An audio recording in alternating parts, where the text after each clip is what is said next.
Dr. Kigaba? Good morning, Chair. Good morning, colleagues. I'm present. Mr. Chant? Hey, good morning, everyone. I'm here. Thank you.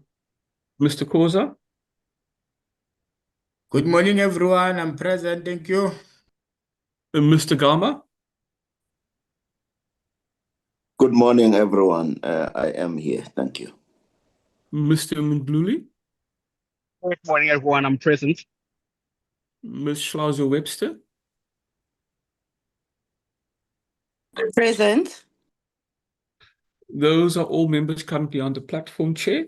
Others may still join us. Thanks. Thank you very much. If you can share the agenda.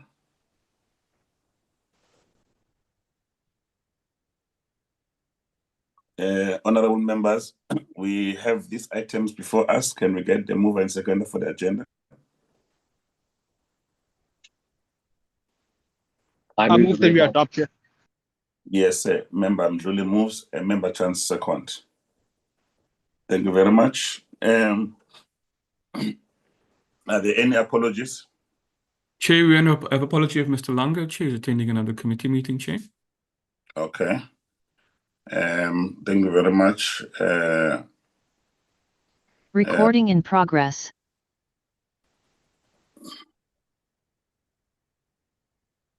Mr. Chance raised his hand, Chair. I'm not sure. Yes, Honorable Chance. Yes, thanks, Chair. We didn't see the minutes for long, but I didn't see any reference to, sorry, didn't see the agenda for long, but there was no reference to the minutes. Are we going to be considering the minutes? Because we've received a whole batch of minutes this morning. Correct, Chair. The minutes should be added to the agenda, Chair. My apologies for that. Okay, can we please add them so that it's a last item once we've released the other members? Thanks for that, Member Chance. Pleasure. Thank you very much. The purpose of the meeting today is for the committee to receive the briefing from the Companies and Intellectual Properties Commission, as well as Companies Tribunal on their first, second, and third quarter financial and non-financial performance, given the available resources for 2025-26 financial year. Oversight of their performance is an extension of Section 5 of Money Bill, Amendment Procedure and Related Matters Act 9 of 2005. This section of the Act requires that the National Assembly, through its committee, to annually assess the performance of each national department over 18 months period and submit a report of the assessment known as the Budget Review and Recommendations report. I will now hand over to the Deputy Minister Abrams, who's going to be leading the team so that he can introduce it, but also then allow the persons to introduce. And I hope that the presenters have noted the time allocated to them, because we cannot go over the time that's allocated, because we have a parliamentary session that we have to attend to, all of us. Over to you, DM. Thank you, Honourable Chairperson, and good morning to you and honourable members, as well as to the colleagues from the CIPC and Companies Tribunal, and to all other colleagues on the platform. Both the Companies and Intellectual Property Commission and Companies Tribunal delivered strong performance as measured at the end of the third quarter, with the CIPC having achieved 11 out of 12 targets, amounting to 92%. And the Companies Tribunal reaching 88% of their set targets. If I may take a moment to just highlight some of the performances, some performance highlights in Program 1, Service Delivery and Access. The internship program exceeded its intake target. 84% of supplier invoices were paid within 20 days, surpassing that target, and procurement remained 100% compliant with the clean audit from the Auditor General. In Program 2, Innovation and Creativity, the SSE Experimental Learning Program delivered 8 training initiatives against their baseline target of 4, and strengthened law enforcement partnerships supported improved IP enforcement operations. Under Program 3, which is the Business Regulation and Reputation, there were 25 corporate education engagements, and transparency improved through proactive regulatory reporting and public notices. If I can now turn to the Companies Tribunal performance at the end of quarter 3, It's noteworthy to highlight that 100% of alternative dispute resolution matters were finalized within 20 business days, while 98% of unopposed decisions were finalized within 20 business days, and 100% of opposed applications issued within 30 days. Digitization and modernization remain key thrusts of contributing to red tape reduction and improving public access and engagement in fulfilling its mandate to adjudicate and issue orders on company disputes emanating from the Companies Act. Chairperson, with your permission, I'll hand over now to the CIPC Commissioner Advocate Voller to take us through the presentation, and then judging by your agenda that was just adopted after the tea break, we'll then hand over straight to Judge Davis, the chairperson of the Companies Tribunal. And Chairperson, I can assure you that the presentations are not long and we will stick within the time frame. So thank you very much, Chairperson. Much appreciated, DM. You can proceed.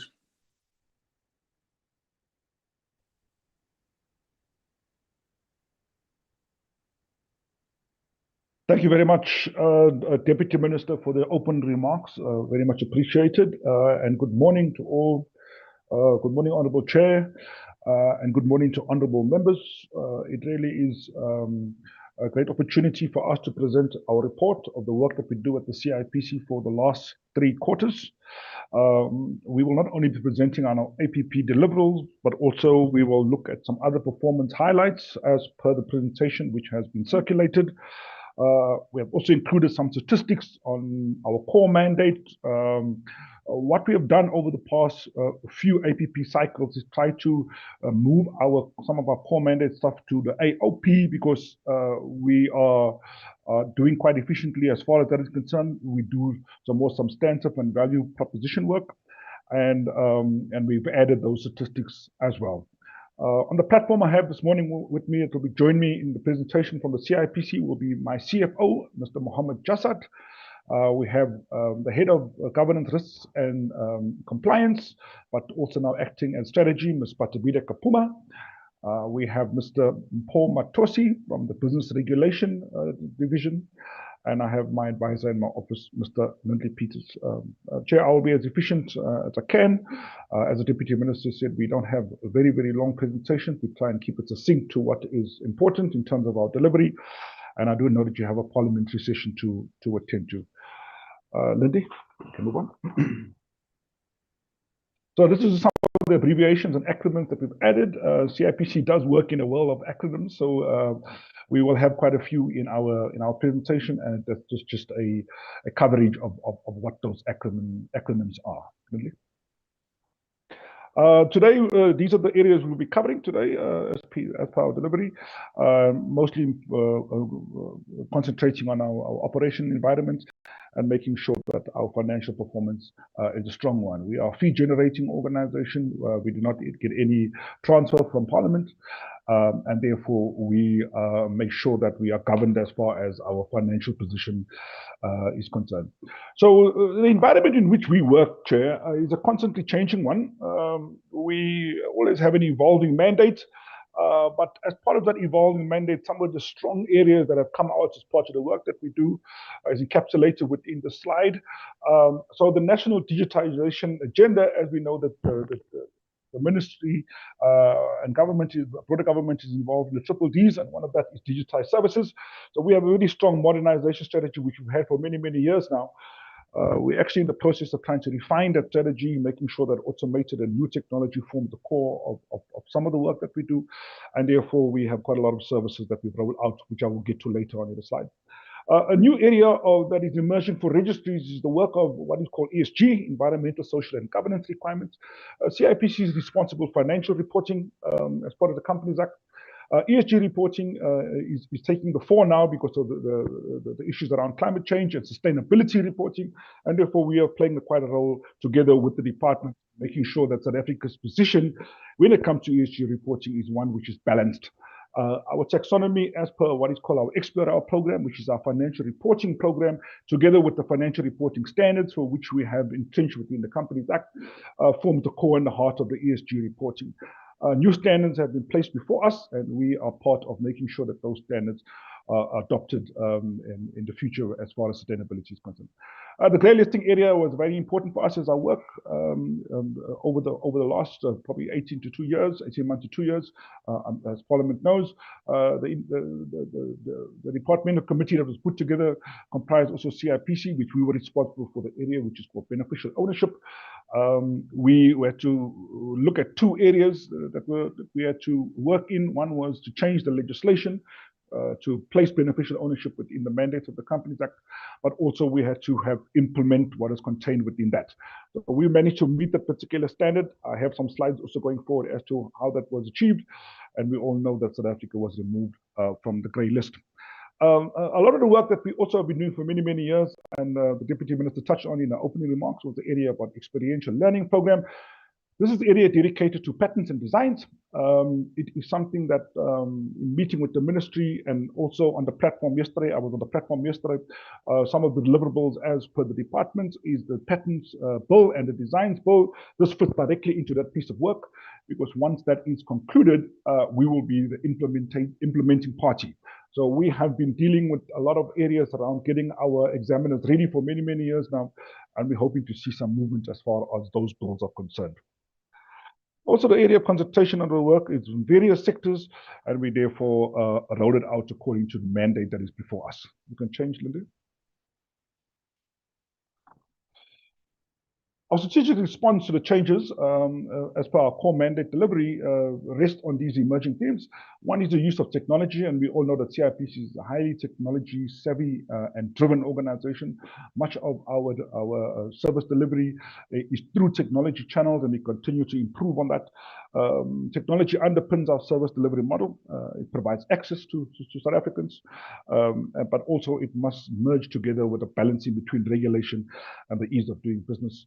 We're an organization that also prides ourselves on being a bit agile. As new legislation comes our way or new service delivery challenges come our way, we want to be one that is rapidly evolving, but we also want to add value to the services for which we work. That is the reason why we now see ourselves also not only as a registry, but also as a data-driven organization.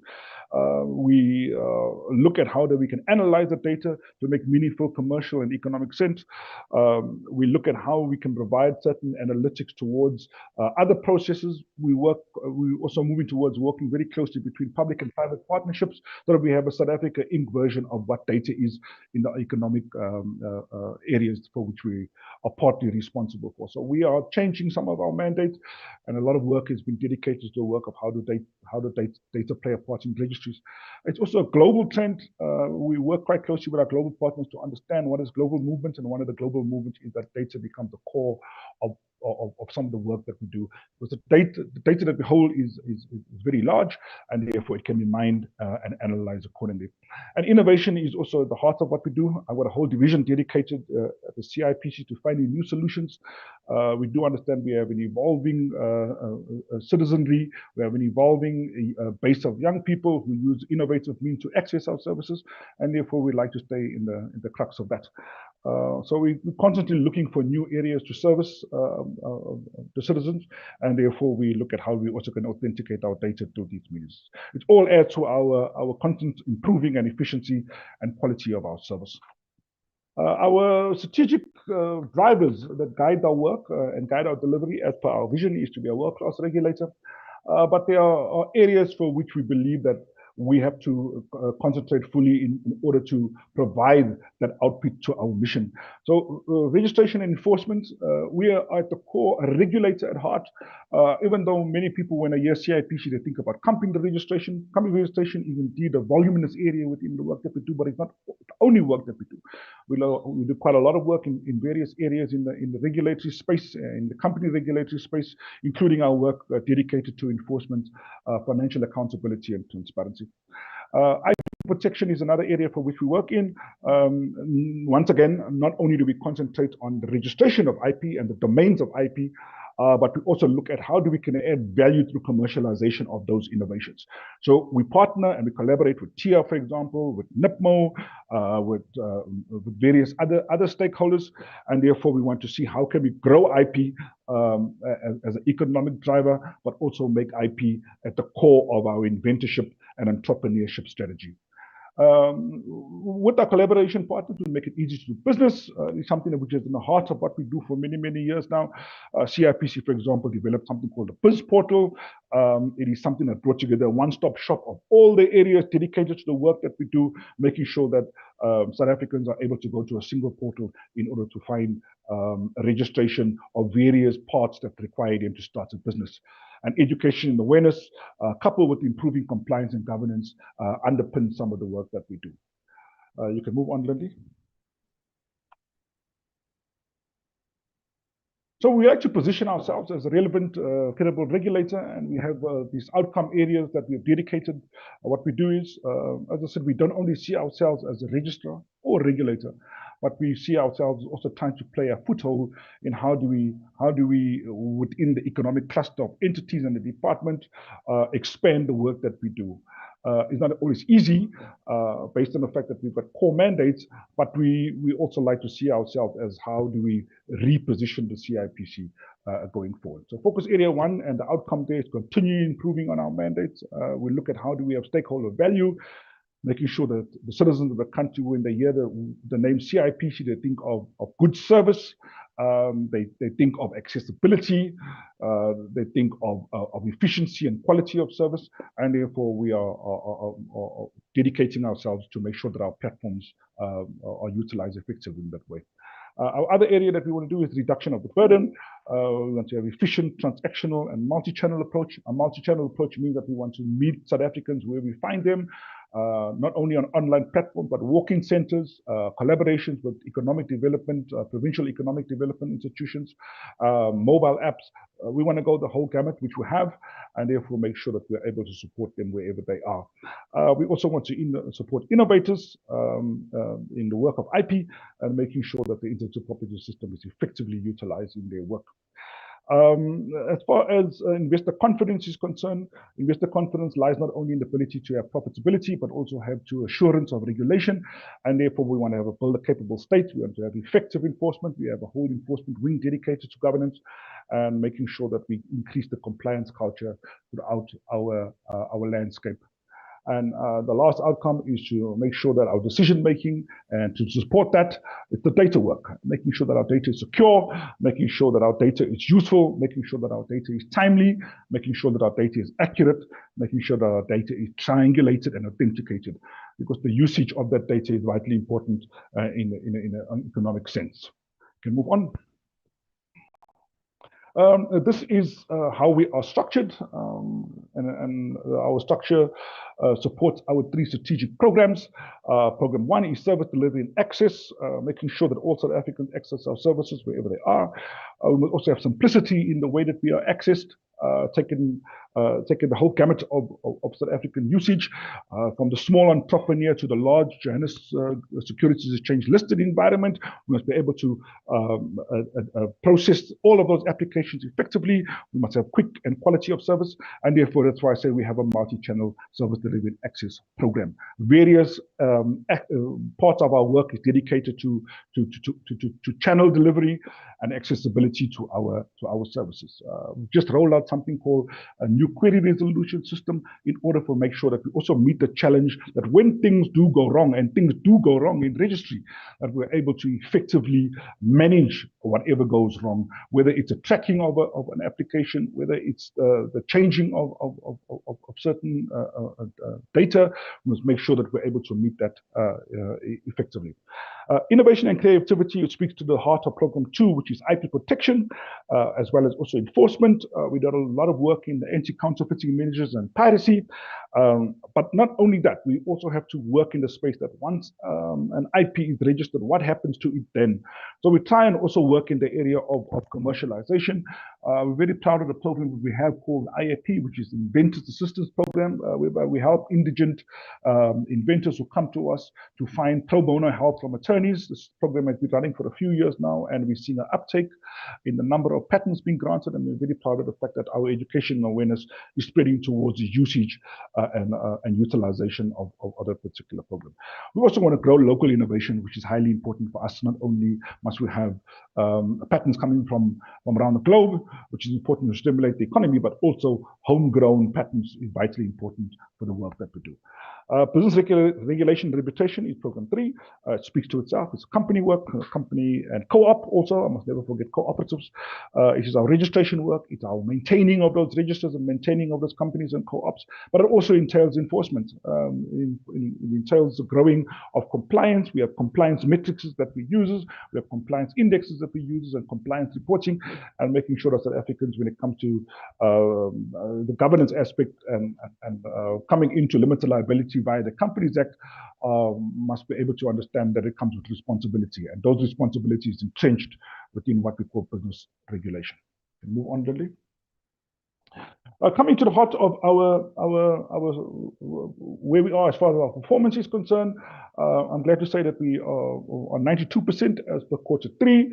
We're trying to push hard, very hard, to make sure we hit the 100% mark in the 3 weeks that we have, 3.5 weeks that we have left in the financial year.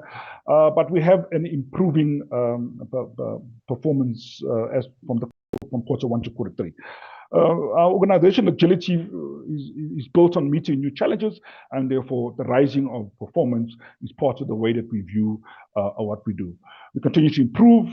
We also remained a governed institution. We're very proud of the fact that we continue to receive our clean audits. Just to state that we're in clean audit number 9. We're hoping to receive in the next financial year clean audit number 10. We'll have a decade of that. Because there's something that I like to entrench within the CIPC, is that because we are the bastion, not only but in the ecosystem of regulation, corporate governance and compliance, we're part of that particular system. We have to remain governed ourselves. But the one thing also is that clean audits, when it comes to non-performance, is meaningless. You can have a clean audit year in and year out, but if you only perform at 40%, or whatever the case may be, it does not mean that you're meeting your mandate or you're not delivering service to South Africans. So we must tie up the governance work together with the high performance culture, and that's the way that we measure ourselves, and that's the way that the Auditor General comes in and audits not only the work that we do as far as financial reporting is concerned, but also the performance metrics that we place before ourselves. We move on. I won't go through every single one of the performance areas, as per that. It'll take up a lot of time. I just want to try and pick out some of those. We've now started a massive internship program at the CIPC, which I'm quite proud of. We see that as part of training the new and young people in the area of some of the professional work that we do. We continue to grow on that particular program. Our next APP target, we want to have 100 as far as the interns is concerned. Glad to say that we're also doing a report on our internship, and it has shown a bit. There's more work to be done, but it's shown a bit that some of the interns that have gone to the CIPC system have gone on to gainful employment.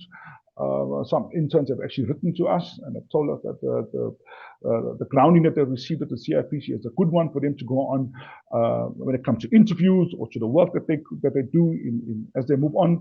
Some we've even retained within the CIPC who have been successful in being interviewed, and therefore we're quite proud of the fact that we continue to go to strengthen this in this particular program. We also want to see that those who access our services, the citizens of the country who access our services, are satisfied with our services, and therefore we also look at our percentage customer stakeholder score. We want to continue improving on that. We want to be an institution whereby our reputation means that it's more than 80% that people believe that. I know some people say you should be 100, but you always get people who find that your service is not up to scratch, but we will improve on those. And when we hear those, we make sure that we try and plug those holes and make sure that we're better at the work that we do. We will continue to maintain our clean audit status, as I've said. And the one thing that we always want to do is that we want to continuously improve on our modernization and our process automation. That is at some of the heart of the delivery that we do, and therefore we will continue to strive forward as far as that is concerned. We can move on, Wendy. When it comes to the area around patenting and IP, we grow the experiential program. We have employed almost 40 examiners in the last year.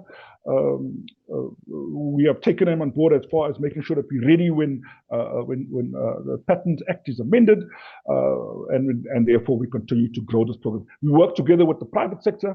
We've got a lot of private sector attorneys on our panels who work closely with make sure that our examiners meet the challenge and the strict work when it comes to the standard and the quality of patenting, and therefore we make sure that they are properly trained.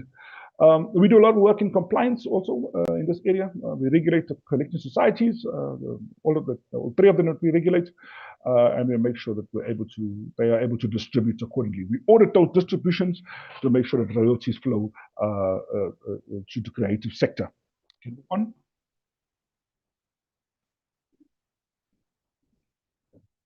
As far as some of the work that we do here in the business regulation space, it's all about investigations, targeted investigations. We want to grow those investigations. We look at the area of delinquency and making sure that when it comes to delinquency, we're able to, by the end of the year, we have a number of delinquencies before us, and making sure that we conclude on those. Many of them are with the State Attorney's Office, and we will therefore make sure that we continue to drive those forward. We also track capital raise to IPOs. Part of our work is to receive prospectuses. Those prospectuses, they contain commitments and mandates, and therefore we track that and making sure that we're able to verify what they contain within those areas.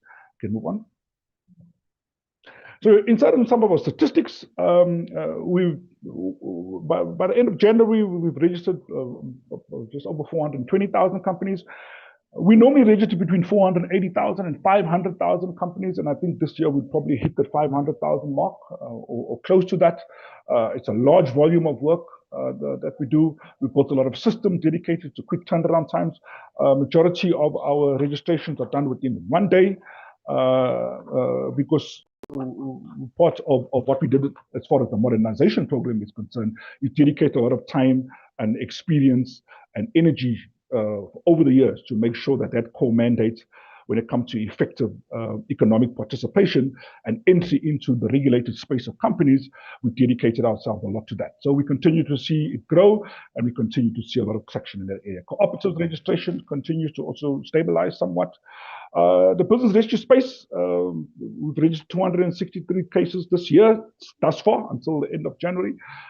We continue to license practitioners, and we continue to amend, we approve names and trademarks. The trademarks area, we've seen quite a massive increase in the number of trademarks. Good to say that the utilization of trademarks amongst South Africans, local trademarks, is also growing. And I just got the statistics for the calendar year, not the financial year, but the calendar for 2025, because the global standard for the measurement of trademark registration is not financial years, but calendar years. And CIPC for the calendar registered over 48,000 new trademarks. Go on. Some of the statistics for our IP area, innovation and creativity, is till the end of January, we did just over 9,000. I think we're going to hit probably the 11,000 or 12,000 marks by the end of the financial year, which is a good number. We are hovering around that. But the part that we're quite happy about is local patent applications are definitely on the increase from what we've seen. And it's at the heart of our education and awareness campaigns.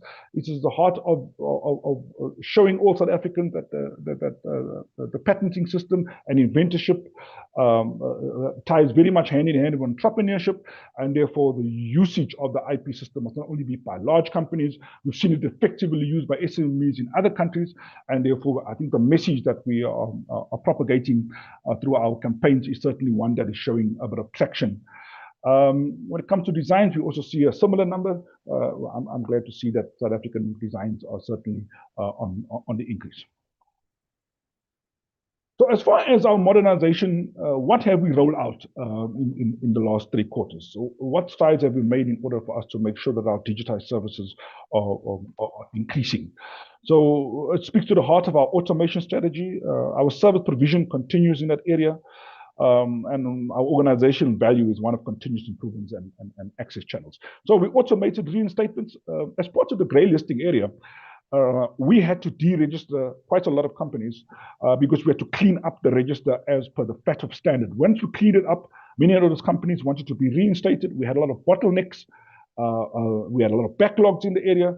So we, as part of the agility of the organization, we worked very, very hard with our IT department in order for us to develop a reinstatement process. I'm glad it's up and running. No backlogs. It has been eradicated, and automation of reinstatements is now fully effective. We also automated voluntary deregistrations. Before it was a paper-based process. Many companies want themselves removed from the register. They don't want to wait until the 2-year period of annual returns is concluded. They want to remove themselves earlier. It was quite a cumbersome process, but we now have quicker turnaround times. We have increased notification to directors and members, and we basically have a voluntary portal now in order for deregistration to occur. We also automated external companies. We know that external companies have a lot of additional regulation as per the Companies Act imposed on them. Additional paperwork has to be submitted to the CIPC, but we fully automated that particular process now, and we've seen a lot of external companies utilizing that service. It makes for quicker turnaround time. It makes for quicker registration of these external companies, and we're quite proud of the fact that we did it in quite a good time.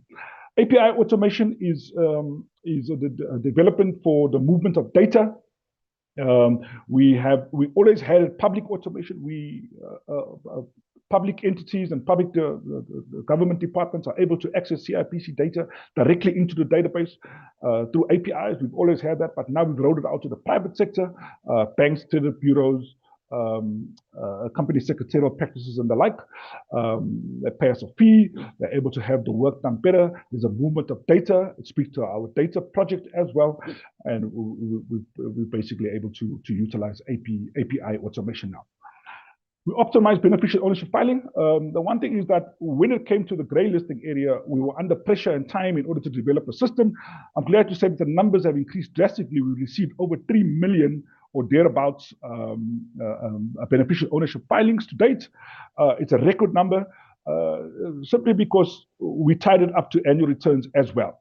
The one thing that we did was we introduced something called a hard stop to make sure that the beneficial ownership filing, together with the annual return filing, is submitted as a package deal, and therefore we have seen a significant number in the increase of those particular filings that met the FATF standard for what they call coverage.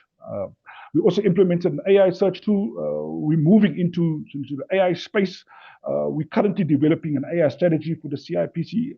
The one thing that I always say is that you can have all these buzzwords thrown around. For years, we've heard about blockchain, we've heard about big data, all of those things. But what does it actually mean if an entity wants to utilize that? So we've started it. We started a search tool in trademarks, which we're happy about. It increased the turnaround time for trademark searching for logos and designs. But now we also want to utilize some space in the examination of documents in the CIPC companies registry. So we're working on a strategy around that. But glad to say that we've dipped our foot in the AI world.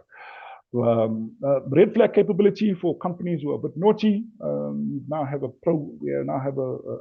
capability where we can flag those companies.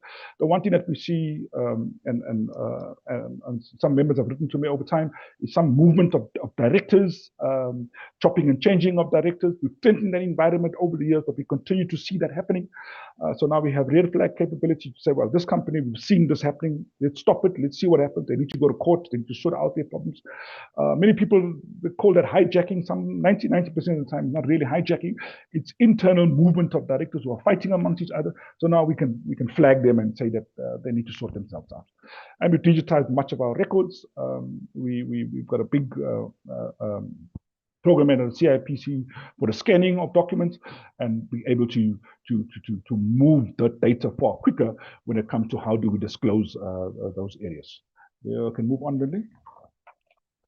So some of the other additional highlights that I want to mention is that as far as the patenting work that we do, we continue to meet with stakeholders, making the market ready for the change to patent law and the change to design law, and making sure that we have delivery of those particular bills. We have a deposit system, as we all know. We need to move to a substantial search and examination model. We're the largest IP office on the continent. The fact that we don't have examination is something which doesn't move us forward as a modern and maturing registry, and therefore we're working closely with our partners to make sure that they are aligned to the amendments in the particular bill. We also played a big part in the Tech Challenge together with CSIR and the Department of Science and Innovation. Young people coming into the fold in order for their work to be recognized, and also for us to grow that particular sector. As I stated in a previous slide, we also not only deal with registration, but we also deal with enforcement. So we also do a lot of work in anti-counterfeiting.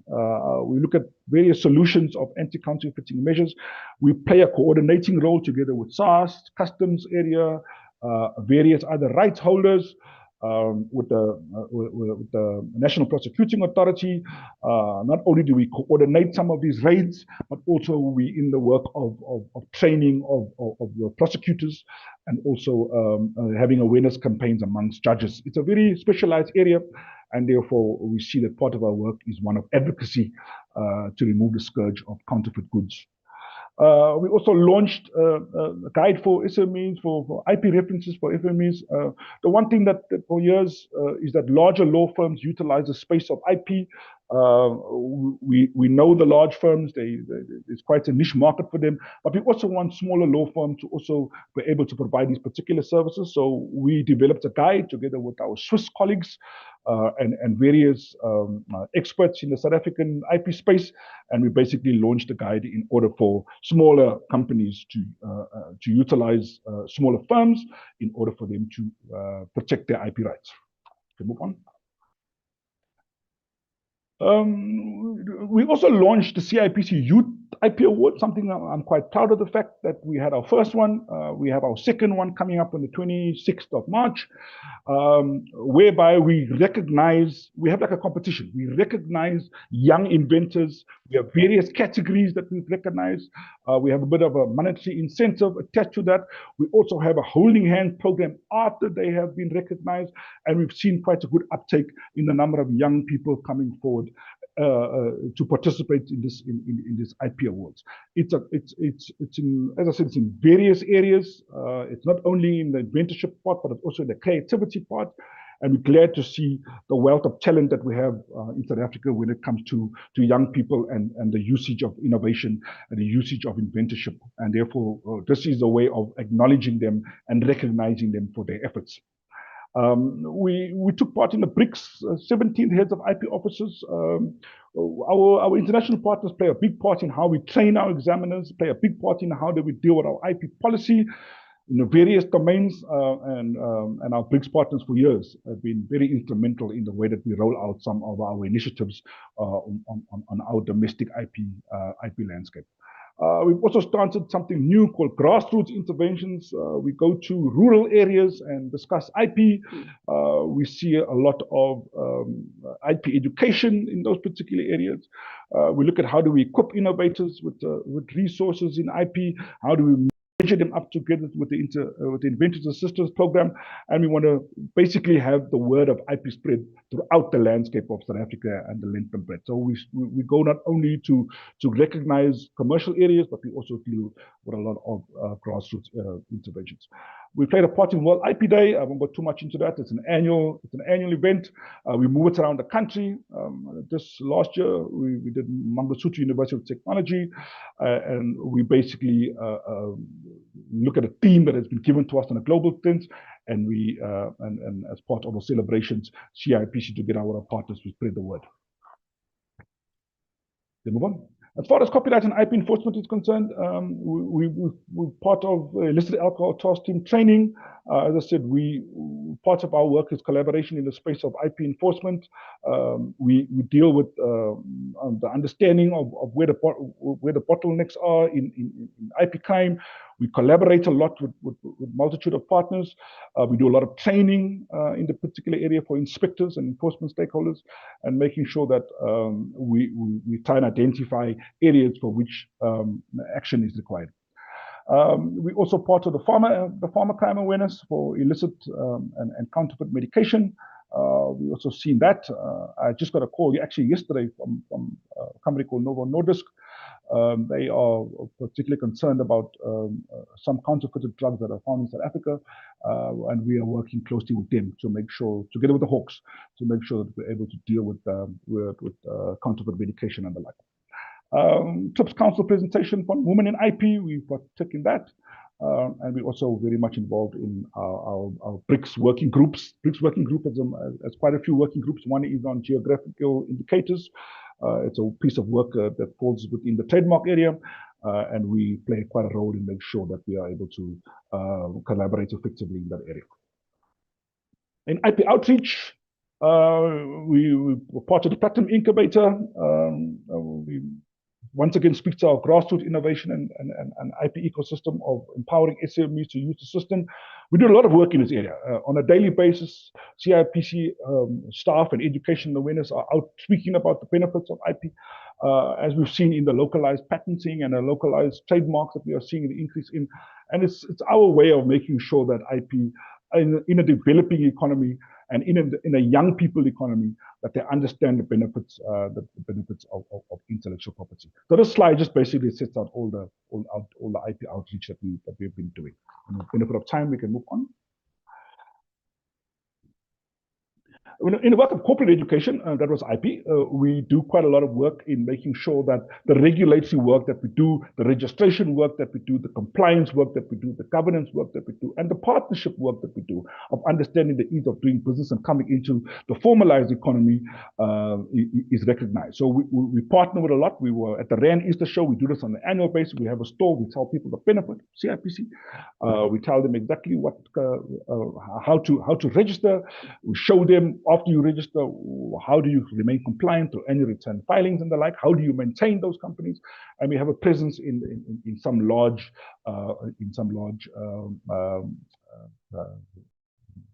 spaces that we find ourselves.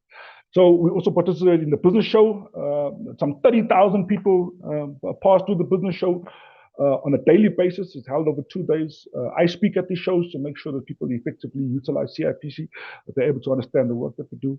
But we also are part of the National Youth Service and the incubators in learning forums and making people understand what CIPC's mandate is. Can we move on?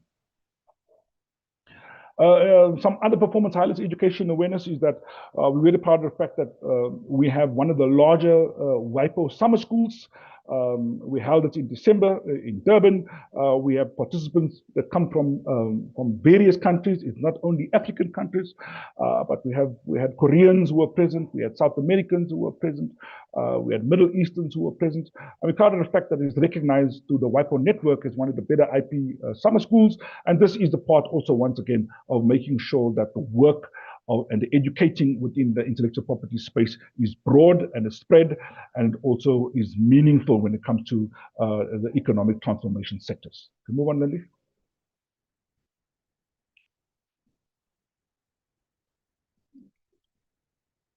Business regulation, some other work that we do is removed from the FATF of grey list, as we all know. Sustainability reporting, I did speak to that.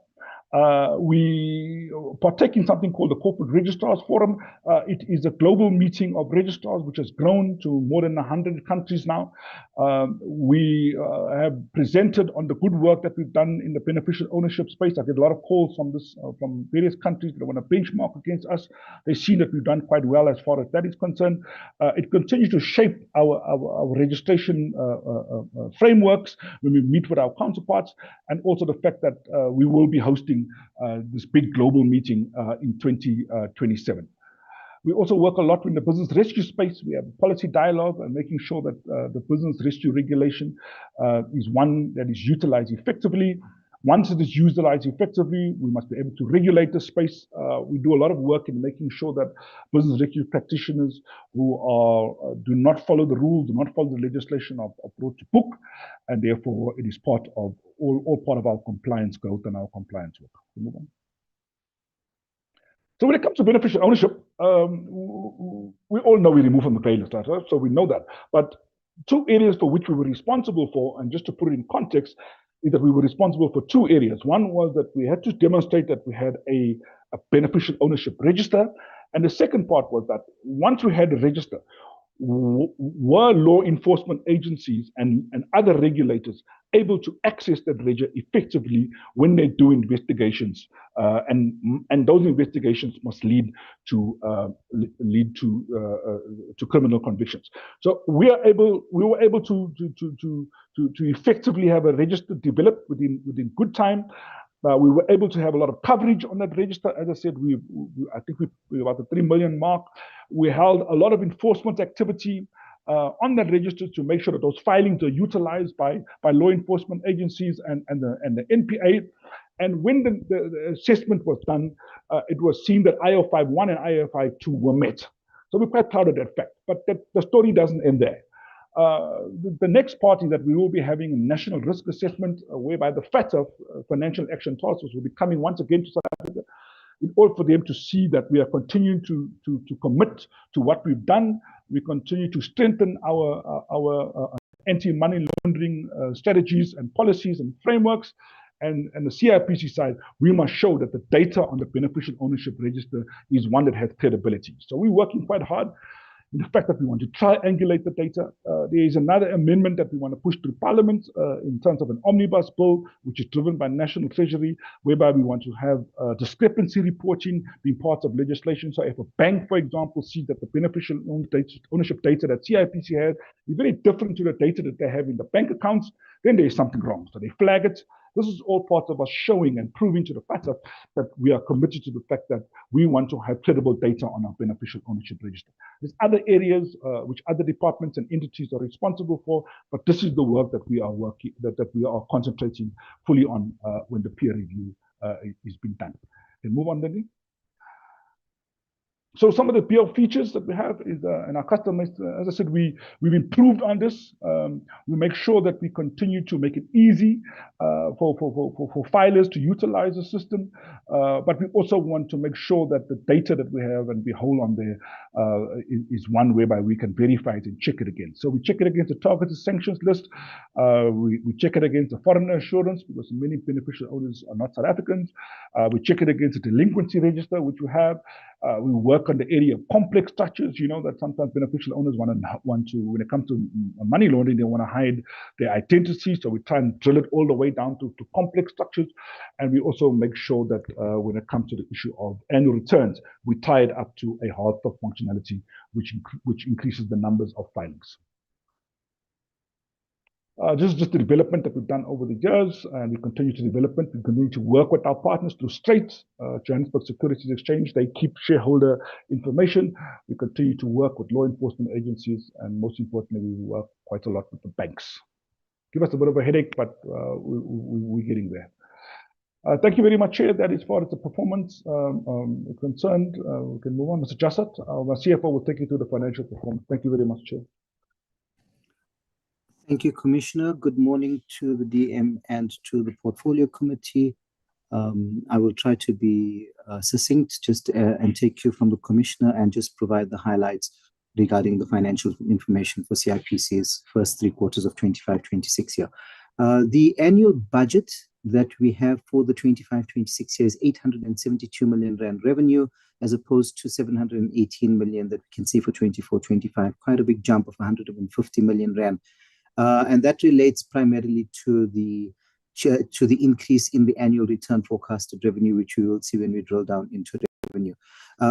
Expenditure budget at 735 million compared to 720 million. So CIPC's expenditure budget did not increase substantially, whereas our revenue budget did increase. Moving over to the next slide. This is an overview of our operational results as at Q3. Our actual revenue pro rata compared to the budget, 654 million, and CIPC obtained 658 million. So a 1% variance above expectation in revenue budget as at the end of December 2025, with a forecasted revenue of 876 million rand as at the end of March 2026. Therefore, CIPC we are on target to achieve our revenue forecast for the year ended 31 March 2026. In terms of expenditure, our expenditure as at the end of December In terms of the forecasted in terms of the prorated expenditure, 551 million rand. CIPC expensed 506 million rand. We had a saving of 44 million rand. Most of that saving, as we can see, sits in the operating expenditure and administrative expenditure, and that means that we are actually spending less than we are required in order for us to achieve our goals, and that's due to prudent spending by the Commission. Moving over to the next slide, which is our analysis of our revenue, we can see that CIPC's major driver of revenue is annual returns, accounting for 437 million rand of the 600 million rand that we achieved in the first 3 quarters, as opposed to 320 million rand compared to the same period in the prior year. Our revenue increase just on annual returns was 117 million rand over and above the prior year. And that relates to that beneficial ownership that the Commissioner spoke about, the hard stop that we had in the prior year, and people actually filing their returns during the current year. Companies, as the Commissioner stated, we were slightly higher than the last year, and we should be hitting the higher number on the company registration mark. And we can see that in our revenue, 7 million rand higher than the same period in the prior year. The other two, the other place where we have achieved the higher revenue is under trademarks, with the rest of the revenue streams remaining relatively consistent with the prior year. Moving over to expenditure and the analysis of our expenditure, our total, next slide, Lindley, thank you. You were there. Thank you. Our expenditure analysis. This slide is split between our OPEX budget and our CAPEX budget. Our OPEX budget, as stated, at 735 million, and our CAPEX budget at just over 15 million rand for the year. So till December 2025, we've spent 506 million rand, which represents 69% of our total OPEX budget, and 228 million rand remaining for us to spend from between January and March. We might have a slightly higher than normal saving on our OPEX budget, and CIPC may not spend that full 228 million rand. When it comes to our CAPEX budget, we have spent 5 million rand, 10 million rand left in the budget. You can see a lot of that budget, when I drill down into the CAPEX budget later, a lot of it sits in software where a data lake house contract has been awarded, and we should start seeing expenditure against that. Moving over to our operational expenditure analysis, our 3 major streams of expenditure, our employee costs, other expenditure line items, which is your goods and services, and then our depreciation. Employee costs a bit higher, about 10% to 12% higher than last year due to the number of staff. Another factor would be the increase in the interns that CIPC has had. However, when it comes to budget, if we have to compare to budget, we are still a bit under budget on our actual expenditure, employee cost expenditure. Other expenditure, just 7 million rand higher than the same period in the prior year, with depreciation being about 1 million rand different compared to the same period in the prior year. Moving over to our capital expenditure analysis, our total budget for computer hardware for the year at 5.5 million rand. We've spent 4.7, substantially our entire budget.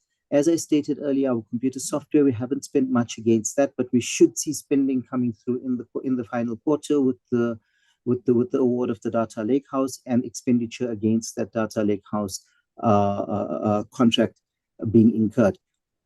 Furniture and equipment and leasehold improvements, we normally budget for that in order for us to have some sort of a budget in case we do incur expenditure against that. There is no actual expenditure that was or planned major expenditure against those 2 line items.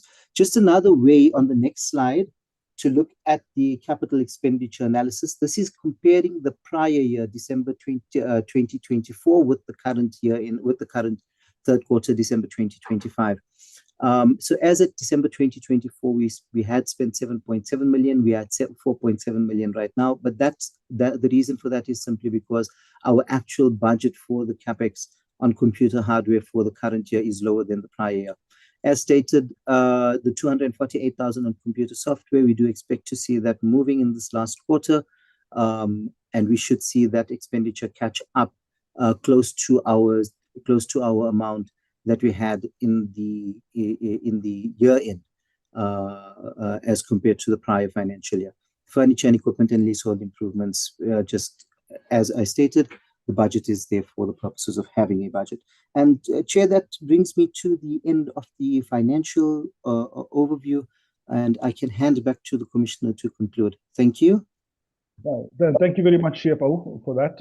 And thank you very much, Honourable Chair members. I think the conclusion is that we continue to make sure that our performance is on an upward trajectory. We continue to make sure that we are an innovative institution.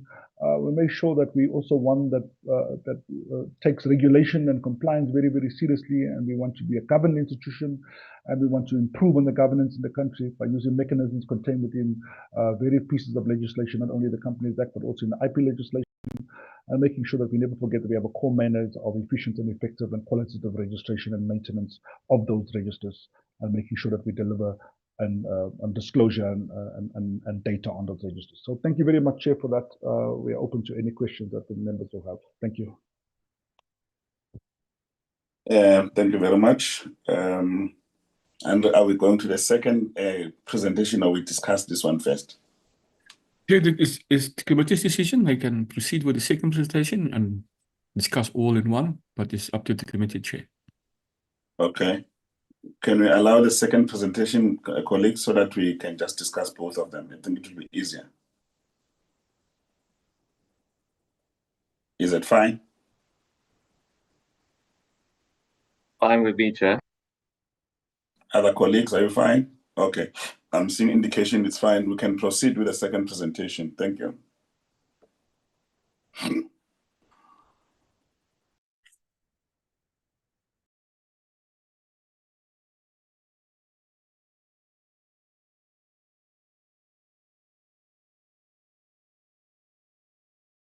Okay. Thank you, Chairperson. Judge, will you maybe do the introduction, then I can proceed with the presentation.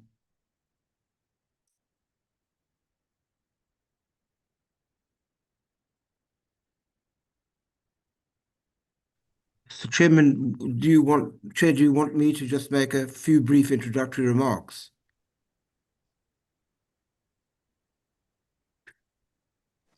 Morning, Judge. It's up to you. We've allocated certain time. So yes, I realize that, and I'm sorry. Everything went rather quicker with the CIPC than I thought. Let me make to honourable members just a few remarks, and then hand over to the acting COO, who will actually bring about our presentation. I think the presentation, which Mr. Mtato, on behalf of the Tribunal, is going to present to you, if I could just say, needs to be located in what is the context of the Tribunal. Although we think we've done significant work, and was indicated right at the commencement of this meeting that we had an 88% performance reflection. The challenges which face us, which I think are going to mean that when we present you again, we'll have even more impressive performances, is twofold, and I wanted to highlight it to members. There was a significant change to the Companies Act, which effectively means once it is brought into effect by the DTIC, which has indicated to me that it will be doing so in the near future, that expands our mandate radically, because we will be the only institution which will be able to arbitrate and mediate on company law disputes, which the cause of action of which flows from the Companies Act. At the moment, much of this is done by private arbitration at great cost to litigants. And of course, that will change now once the DTIC triggers the amendment which the President has signed off on, and which has passed through the Houses of Parliament.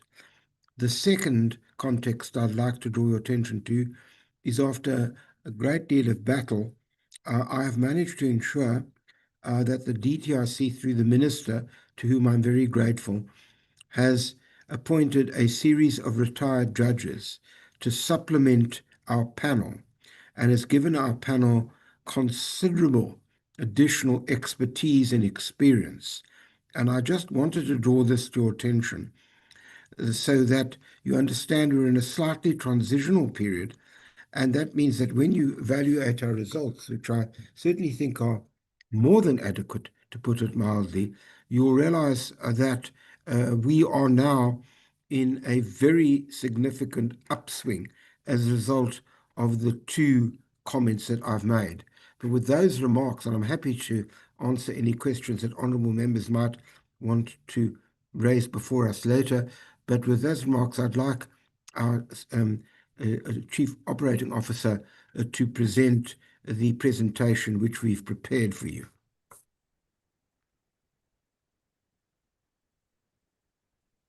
Okay, thank you, Chairperson, and good morning to honorable members.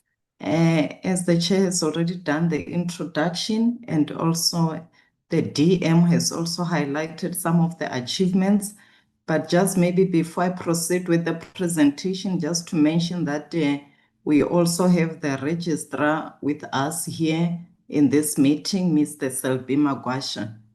This is part of the delegates from the company's tribunal. Okay, the contents of the presentation, as we've been requested, will focus on our mandate, the alignment with the government priorities. We'll look at our performance, non-financial information for Q1 to Q3. We'll look at financial performance, and also to just highlight some of the challenges, and we'll conclude the presentation. Okay, just as a reminder to the committee, Companies Tribunal is established in terms of Section 193 of the Companies Act as amended. We started operating in September 2011. So yeah, this has it's likely around 15 years in operation. So this has been a transition throughout this number of years. And the mandate is derived. Apologies, Irene. Chairperson, I don't see the presentation. So, Irene, I'm not too sure if you flight in it or if the committee secretary is flight in the presentation. Okay, let me check. I'm the one who's supposed to. It's on a share Should be mode. one. Is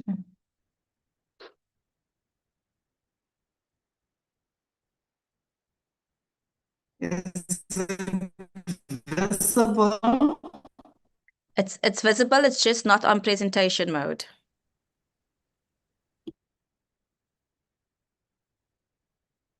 Can I cross? There we go. Okay.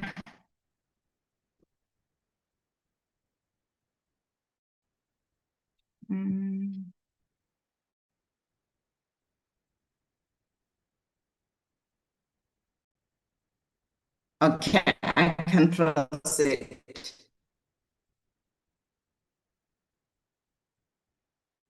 Okay. Thank you.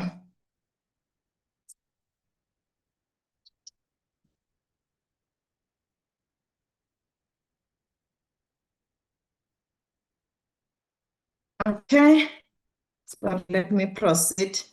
Okay, yes, I was just talking to mandate of the tribunal to say is derived from Section 195.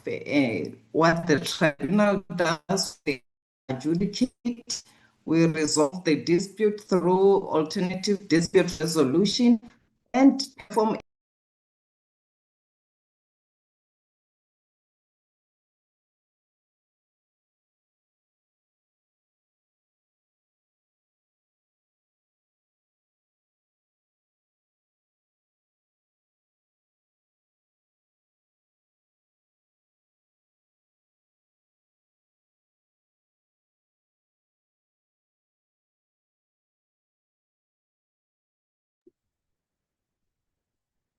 Chair, we lost the presentation and the presenter. Yeah, I don't understand what's, unfortunately, I'm at a different office. I can't correct this. I don't know what's happened.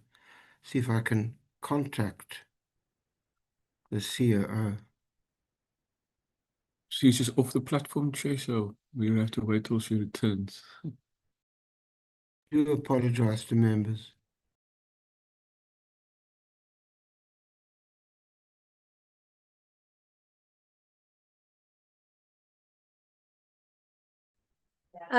Chairperson, if I may intervene, I think what happened is as soon as the presenters started flighting, it seemed like a connection went. So perhaps if we can ask maybe the committee secretary to maybe flight the presentation and then she just speak to it, because it seems like that disturbed her connectivity. Yeah, if you can assist Andrew, but also they can switch off their cameras to make sure that we've got sufficient bandwidth to follow up, please. Thank you. Chair will ask Margot to flight it to us, Chair. Thanks. I'm also trying to contact her.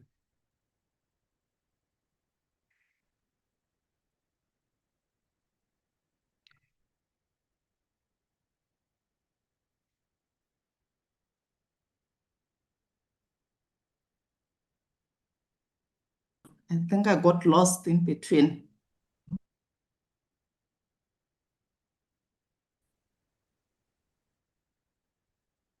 Good morning.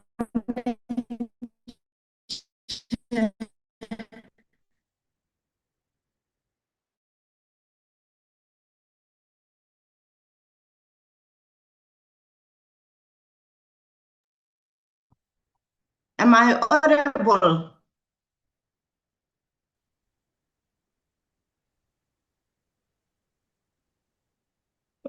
Chair, my apologies for just jumping in. It may be good if we take the advice of the DM, because it seems as if even with the Mrs. Matato speaking, we're still losing her.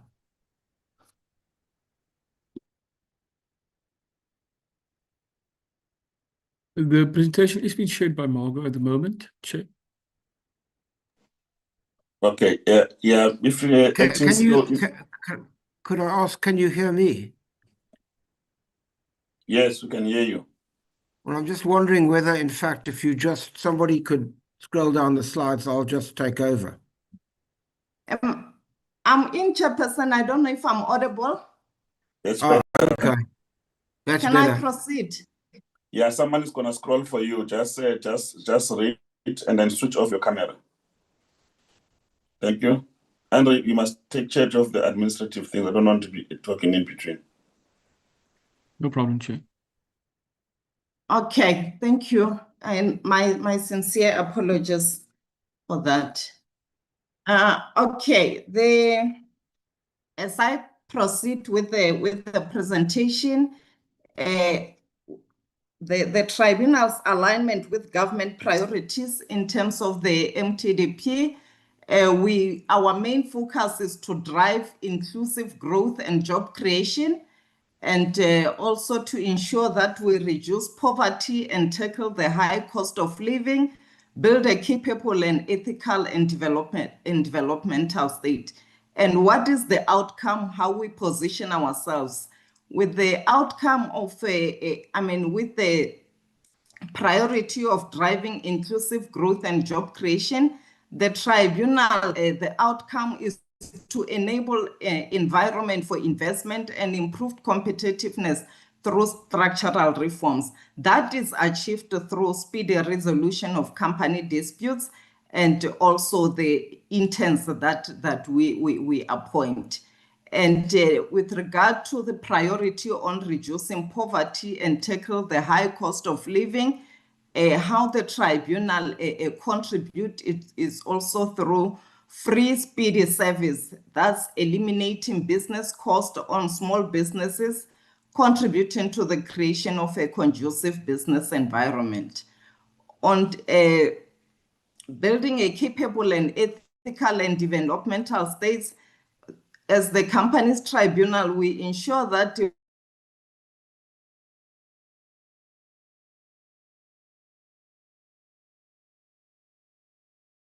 efficient internal controls, and also ensuring that we provide a suitable client service.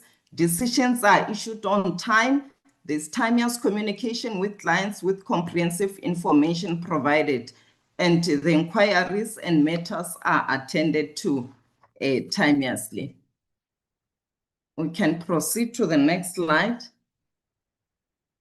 Okay, as part of non-performance information, the tribunal has got two programs, one being adjudication and the second one being administration. On the adjudication part, as the DM has already alluded to, we have consistently performed well. It was in Q1 where we have seen some decline in terms of not performing according to the milestone that we have planned to achieve, but the tribunal has since performed well in Q2 and Q3. And if we look at the opposed application, which is the one that may become a bit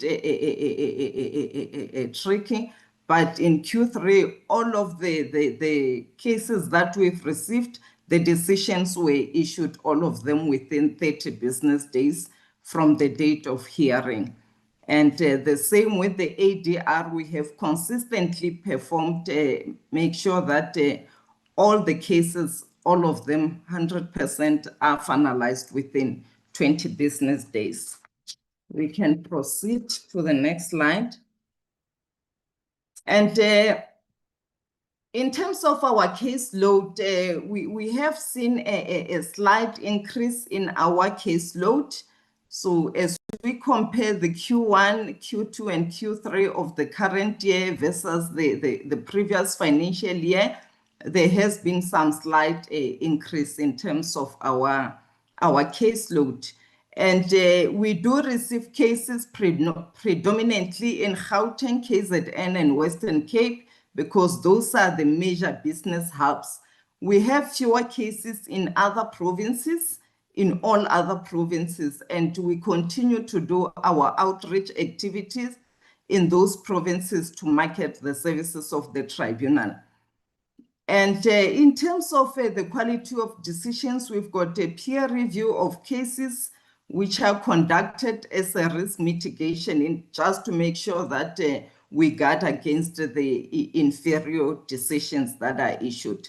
Currently, we've got 25 decisions of cases that are on review at the High Court, but the good thing is that we do not have any cost currently that has been attached to the tribunal. And to mitigate against the performance in Q1 that I've mentioned earlier on, we have implemented a performance management for members, and that is continuously being monitored, but safe to say the performance has really improved. The chairperson has already talked about the appointment of the 5 retired judges. They are there as part of capacity building and also advancing the mandate of the tribunal. Okay, the next slide. And the next part is the non-financial performance for the administration program. On this one also, we have achieved all of our targets except the one on the internship.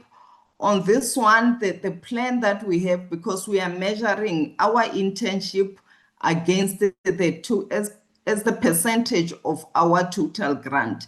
So on this one, there has been some changes with regard to budget priorities, and we haven't really managed to meet our targets. We are busy with the process to make sure that the 7 interns that we have planned to appoint by end of the financial year, we will appoint that. However, because of the time difference, we will not achieve this target, but we are on board in terms of ensuring that we work on achieving that target even in the future.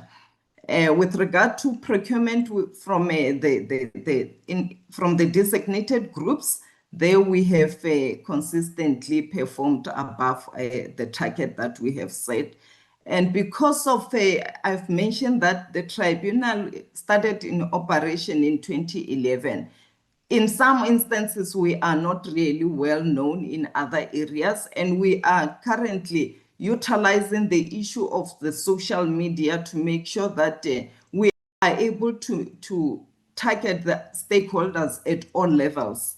Be it the youth are more active also on social media, and we have put this as part of the target to make sure that our services can also reach to the youth as they do have the ambition for being entrepreneurs. And we collaborate with stakeholders. These are the legal fraternity, the academia. We do some of these engagements with them, and we also make sure that we go to the township and the villages, and those targets have all been met. Okay, we can proceed. The overall organizational performance has already been mentioned. We've achieved 88%. We have achieved all the targets except one. So that's basically led us to the 88%. I have spoken about the marketing initiatives that we do. We make sure that we collaborate with the legal societies. We go all over the provinces just to make sure that the legal practitioners, because those are the first point of receiving our stakeholders, they are also knowledgeable. And also we go to academic institutions so that as they are still, the legal practitioners, as they are still busy with their academic qualifications, they do know about the services of the tribunal. Okay, and then the good thing, we have received additional 6 million in Q4, and that we are prioritizing it in terms of for IT infrastructure to further automate our services and enhance our marketing initiatives. Okay, we can. Okay, I've already mentioned the issue of the academic institution. I think what I've left here is that we also go to municipalities, and also we collaborate with the DTIC and other entities of government. We also use the radio as a means of making sure that we reach to as many stakeholders as possible. Yeah, with some billboards, not really that we do a lot of them, but we do have some as the finances allow. And the impact of this rigorous marketing, we have seen the rise in the cases, and also receiving the cases in new provinces. We have not in the past been receiving cases from provinces like Limpopo, Northwest, but we are now currently starting to see cases even coming from those provinces. Okay. Okay, in terms of the financial performance in Q1, we are measuring, this statement just shows the year-to-date spent compared with the annual grant that we are receiving. There was a slow spending in Q1. We can move to Q2. In Q2, the next, the performance, the spending increased slightly, and that led to 42% compared with the budget.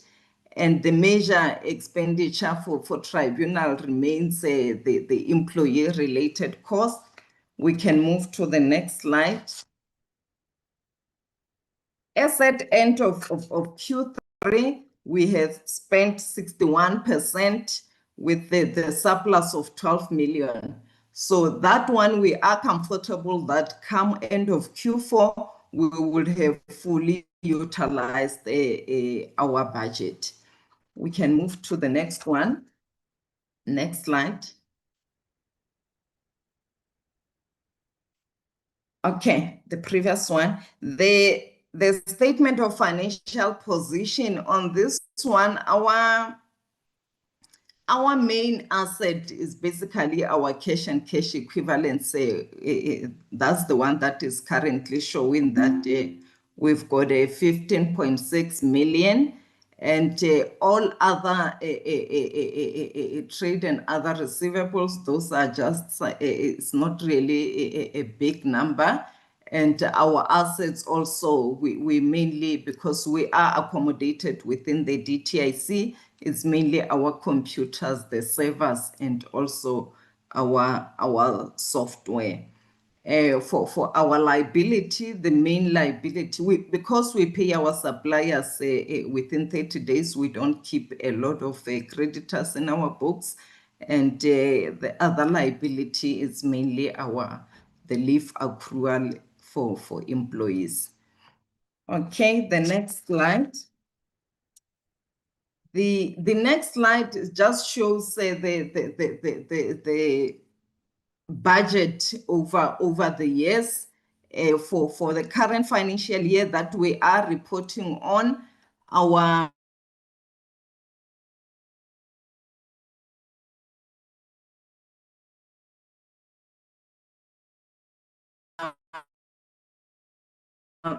budget is 35.8 million. We are on par in terms of spending that budget, but there hasn't been a huge increase. We have moved from 24.5 million in 22-23 to 31.8 million in 25-26 financial year. And as I've already mentioned, that our employer-related costs remain the highest. It's about 60% of the budget. We can move to the next slide.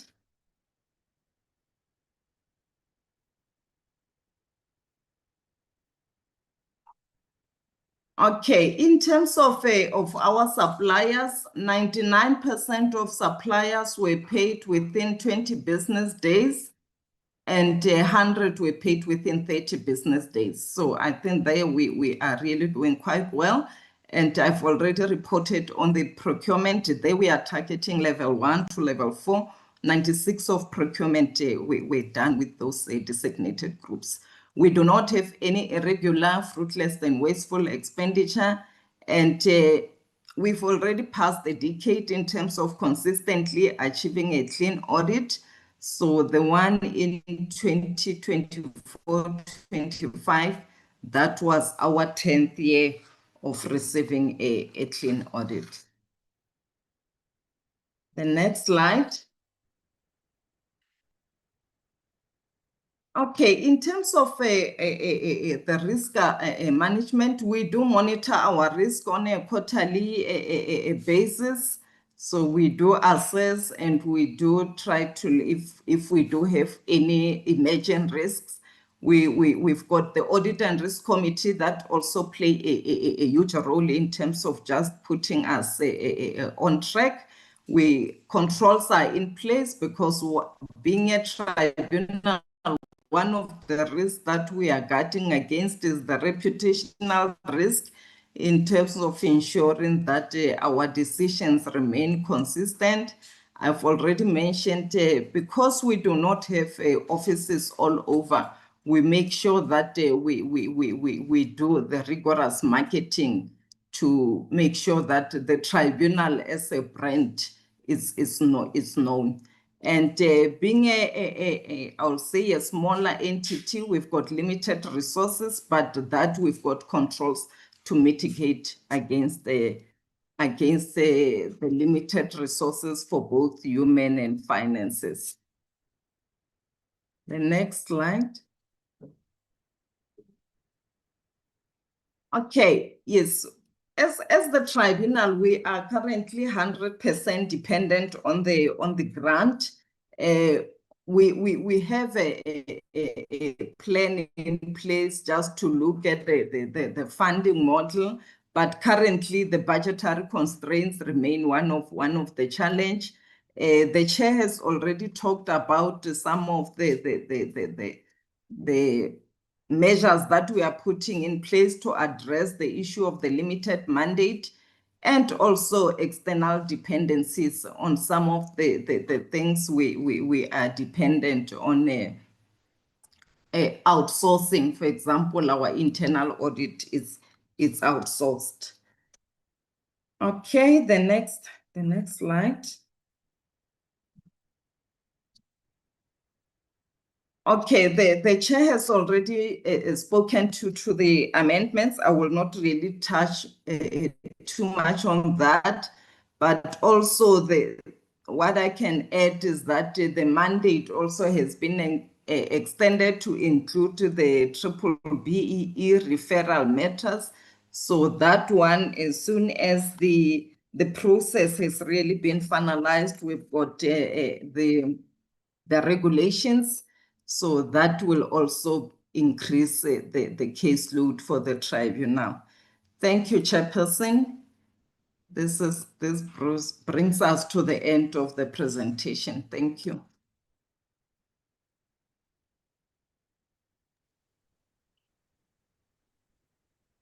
Thank you very much to the presentations.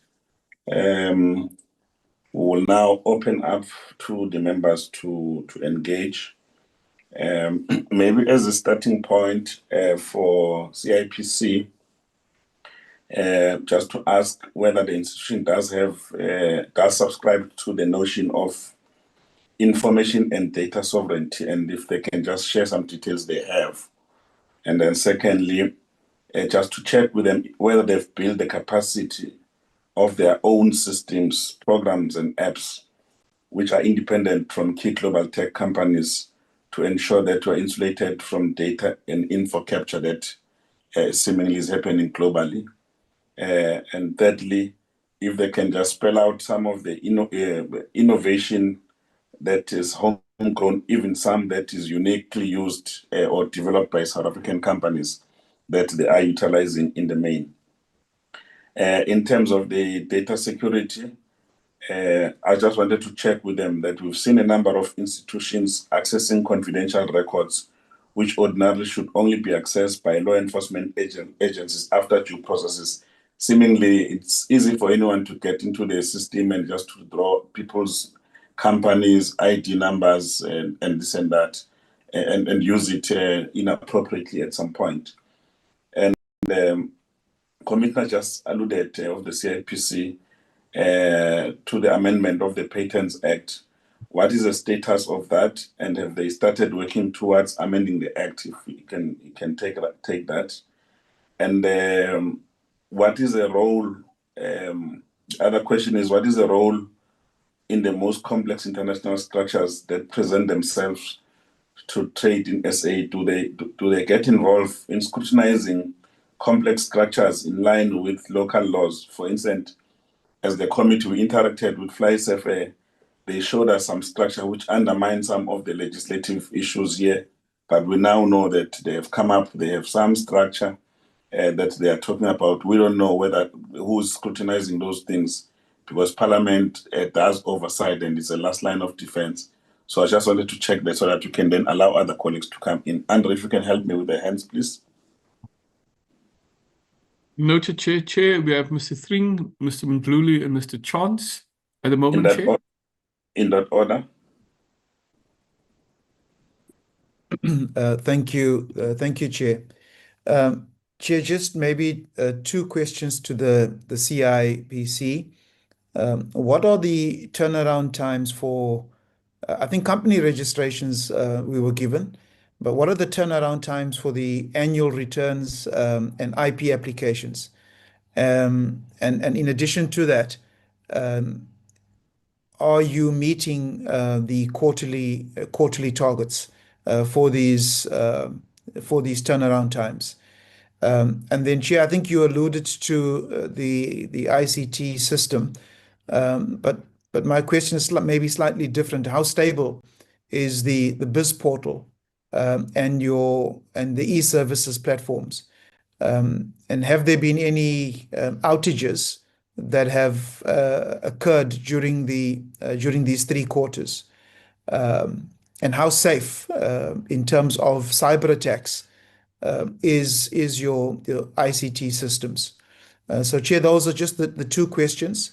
And then to the company's tribunal, how many applications have been received and finalized in each of the first 3 quarters?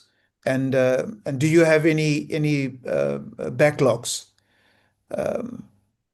Then what is the average turnaround time per case? And are you meeting your performance targets with regards to these turnaround times? And then finally, Chair, what percentage of cases are resolved through default orders versus full hearings? Thank you, Chair. Thank you very much. The next person. Thank you, Chair. I have quite a few questions, and it's directed to the CIPC. I'll just begin, Chair. So the CIPC failed to publish its service delivery performance reports, citing training as a reason. How does the withholding of the performance reports enhance transparency and public trust in this case? The second one on that is when exactly will these reports be published, and will they be published retrospectively for Q1 and Q2?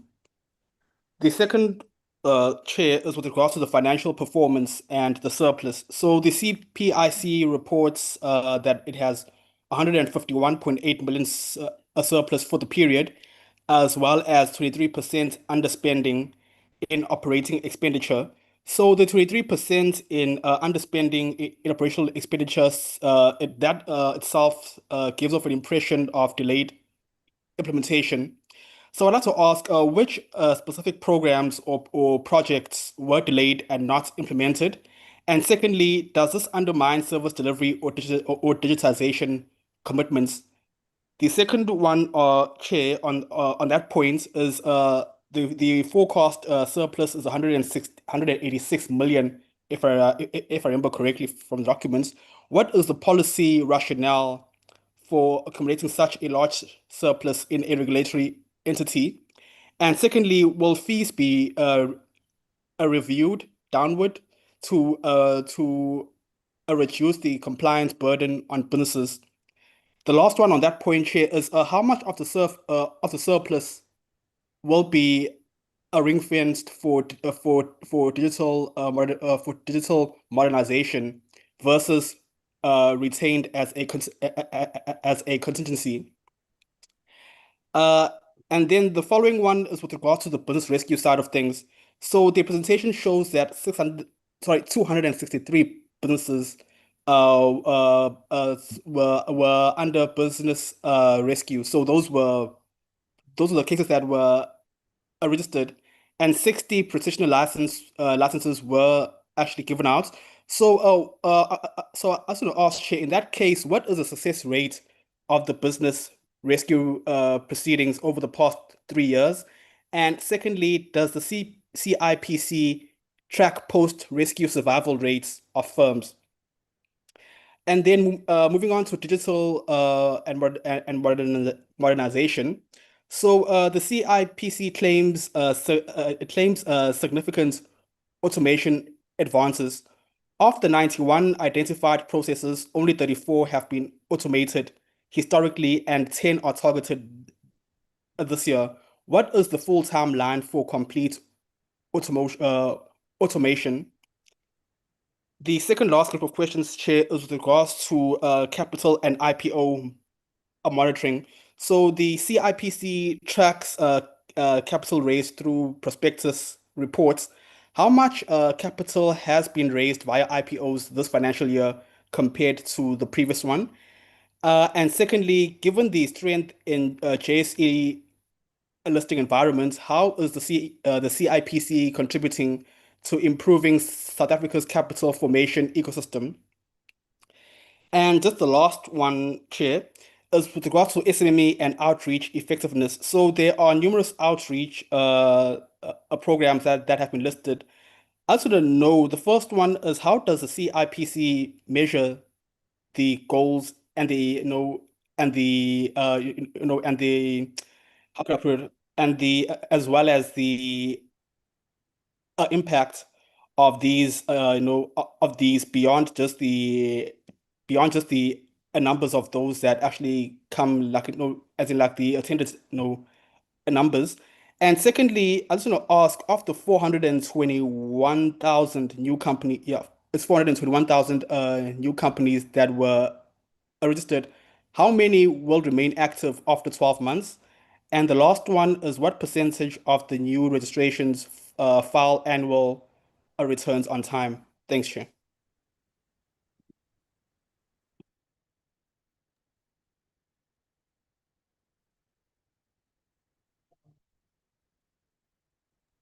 The next person. Thanks, Chair. I think it's me, Mr. Chance. Yes, Member Chance.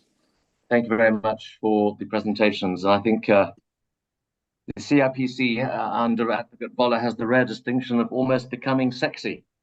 An intrinsically dull organization has seemed to have developed a certain flair for its operations. I think the company's tribunal has a bit of catching up to do, but on the whole, I would commend both organizations for creditable performance, as evidenced by the statistics presented this morning. So well done.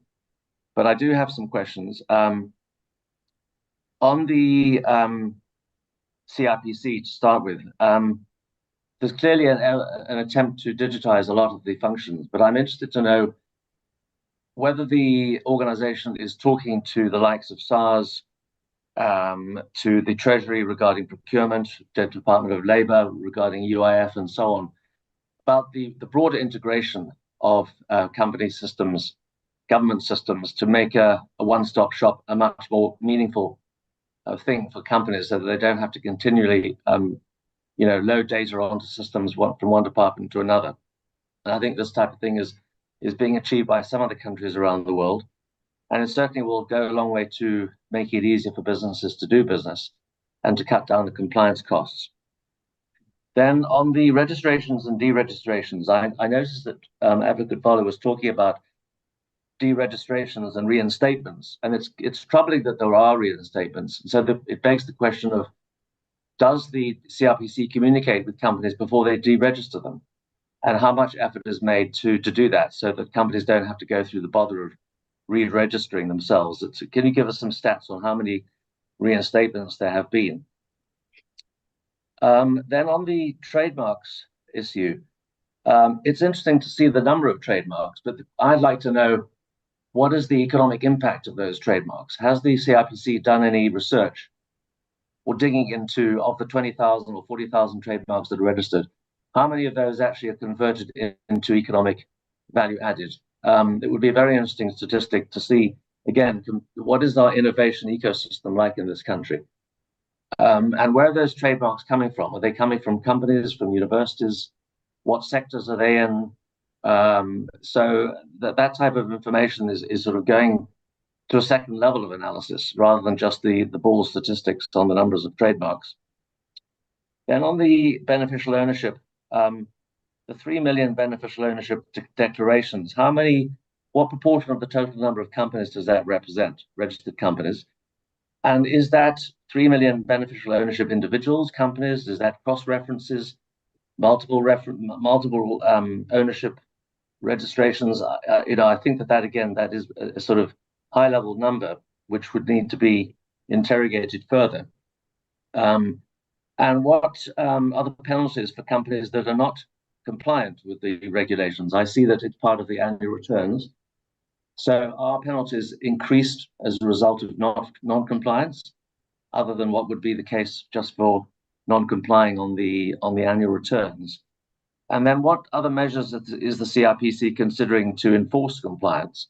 And we talk about the penalties and the reference in the referral to law enforcement agencies, but perhaps you can give us some statistics on the number of referrals to law enforcement there have been, and what penalties have actually been imposed monetarily.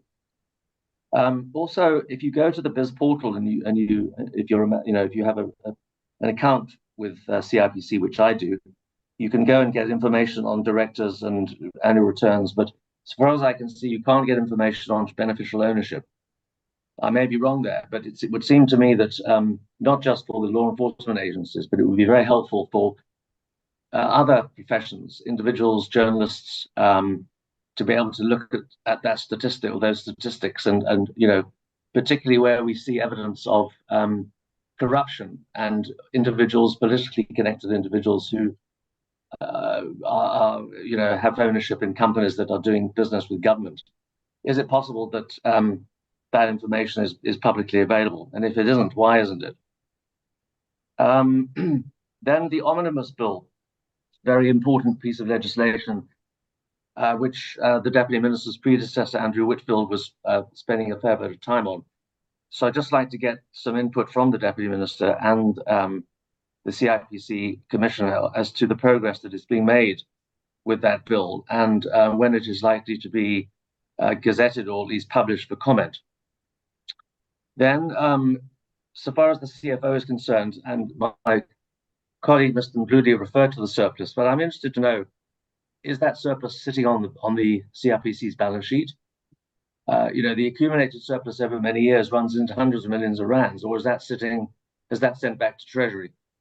So I'd just like to get some input on that, please. And then final question for the CIPC is the staff situation. There was no information that I could see on staff vacancies, what attempts are being made to fill those vacancies, and if they are in critical positions. Then, so far as the company's tribunal is concerned, I don't have a lot of questions, but I'd just like to know what is the purpose of the SMME outreach, apart from just making the company's tribunal look good.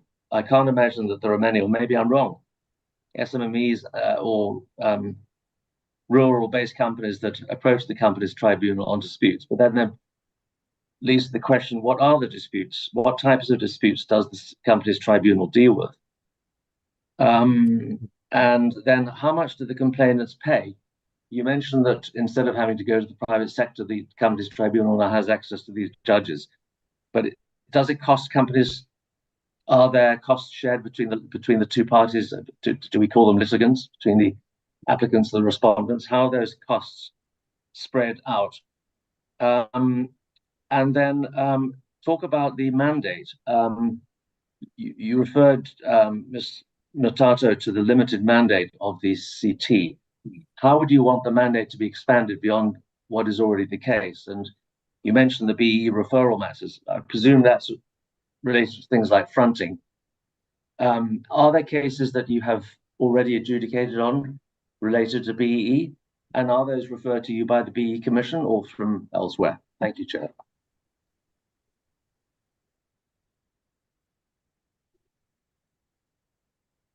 Okay.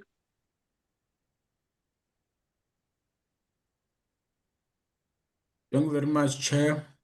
It's Muzi Khoza from the Economic Freedom Fighters. Yes, proceed. Thank you, Chair. Firstly, let us greet both entities for availing themselves and for presenting to us before the committee. And also, Chair, let me also say we highly appreciate the fact that they've consolidated quite an informative and well put presentation. We take note that it's their first time interacting with the committee, which also we must at least be quite fair with our interactions to them and support them in order to maximize on their efficiency and maximize on their presence in terms of what gets to be expected by us as the oversight committee. So we appreciate, Chair, the fact that they've brought in great successes and they are making great inroads in terms of responding to the grassroots and material conditions on the ground. And we appreciate the innovation that they are bringing forth to try and catch up with the digital world. So with that being said, Chair, I will try to highlight a few from what we have picked up from the presentation, in particular directing it to the CIPC. I want just to remind them that we represent the marginalized and the downtrodden people in villages. So we must be able to resonate in everything that we do. Let us not move with speed and forget that we represent the elderly in communities whom we remain their last hope in everything in their daily lives. So whatever innovation that we bring, let us not forget that we also represent the illiterate, those that are historically disadvantaged. We represent our masses in communities that might also struggle to catch up with the digital world. Therefore, the question that must also come to our mind is that how do we then, as we move with innovation, as we catch up with the digital world, digital world, how do we then strike a balance to accommodate those who are historically disadvantaged and the elderly in our communities? I am saying that, Chair, to firstly appreciate that we've seen even the BIS portal, we've seen the innovation that have been brought by the CIPC, but my concern is that one, we might struggle with the elderly who are always calling on the ground that they are finding it extremely hard to access your portal because sometimes they become a bit difficult for them. And also accessibility to communities. They are finding it hard to access your systems and access also your offices. So my suggestion to that, Chair, with regards to service delivery, I will firstly put it to the CIPC that they should ensure that one, their service level agreement, their SLAs, performance is transparent and timely so communities know what to expect. If they can also speak to that. And number two, can they deploy mobile compliance clinics in township and rural areas to provide face-to-face guidance for entrepreneurs who can't easily access online services? We understand the economic freedom fighters continuously fight for the access to data, but it's a struggle that we continue to champion and to expand on it. But we still understand that there are still communities in remote areas who might not have access to data, even access to network. Can the entities also develop program that seeks to touch every corner in rural areas like Nkomazi, rural areas like Gyan? How do they bring about mobile clinics or compliance clinics in township to speak to our rural people in as far as that matter is concerned? And also, Chair, we have received a lot of calls from our citizens or our members on the ground with regards to their struggle to bring their voices. Their voices are not being heard by this entity with regards to their grievances. So can we also propose that can there be a response mechanism for grievances in the CIPC to maintain trust, especially where delays or system failures occur? And as I draw to the conclusion, Chair, can you also get something that speaks to the establishment of a desk or helpline linked to your busy portal to guide older or rural entrepreneurs through online registration, filings, and the compliance.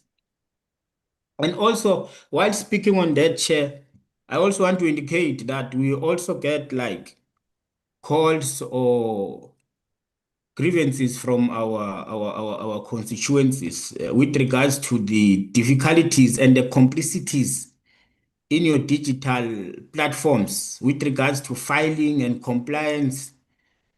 Can you also speak on reducing procedural complicities? You know, sometimes you go to a digital portal, you have all necessary details, but unfortunately, they've made it in a way that it's difficult for them to juggle around. It's difficult for them to even access it or to comply with it. So can we reduce the procedural complexities for the digital forms of filings and compliance to lower barriers for those unfamiliar with technology as we try to move and develop?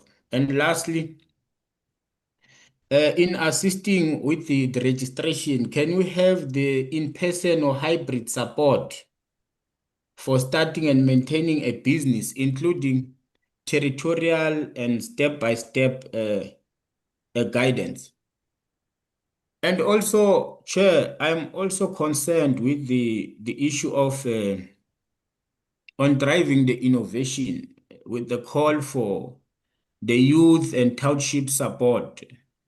If maybe they can also speak on the funding and mentorship programs for local innovators, especially first-time applicants. Are there programs that are dedicated to speak to our young people in rural areas?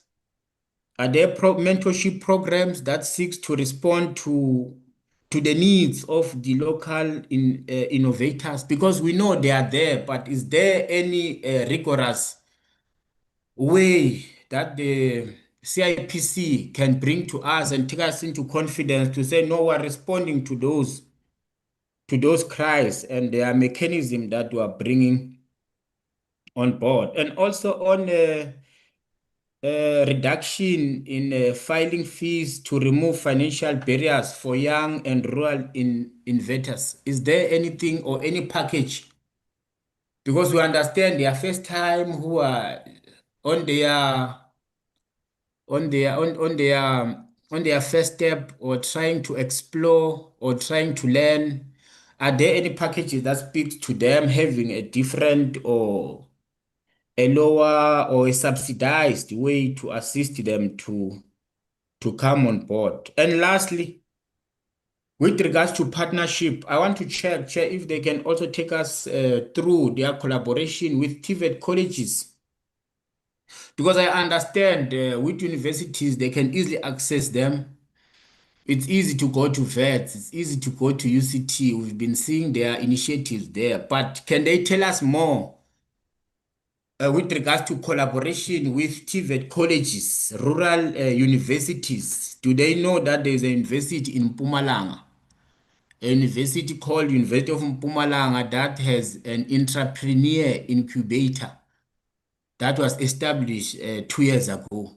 Have they entered in the University of Mpumalanga to try and understand? Because the university has been priding itself in bringing or nurturing innovators.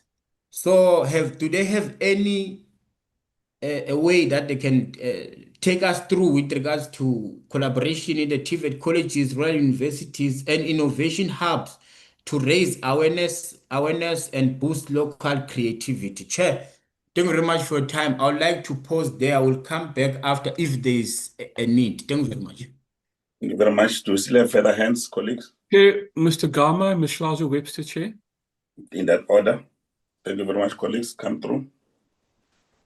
Good morning, Chair. Good morning, members. Good morning to Deputy Minister Alexandra Abrahams, and good morning to the presenters and the delegations from the CIPC and the Companies Tribunal. My questions are directed to the CIPC. We note your vision of becoming a world-class modern regulator. And we note the progress that you are making in terms of that vision and mission, which I think is quite stellar.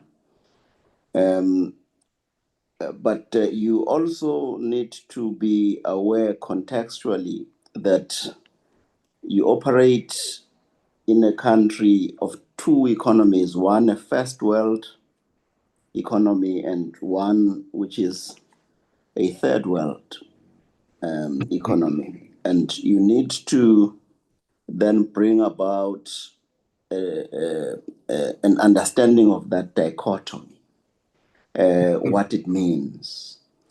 First and foremost, the cost of compliance and the time that is required to ensure compliance is vastly different between the first world economy and the third world economy that we have. The issue of annual compliance in terms of annual returns is something that you need to look at. It's probably easier for bigger companies to be able to do that.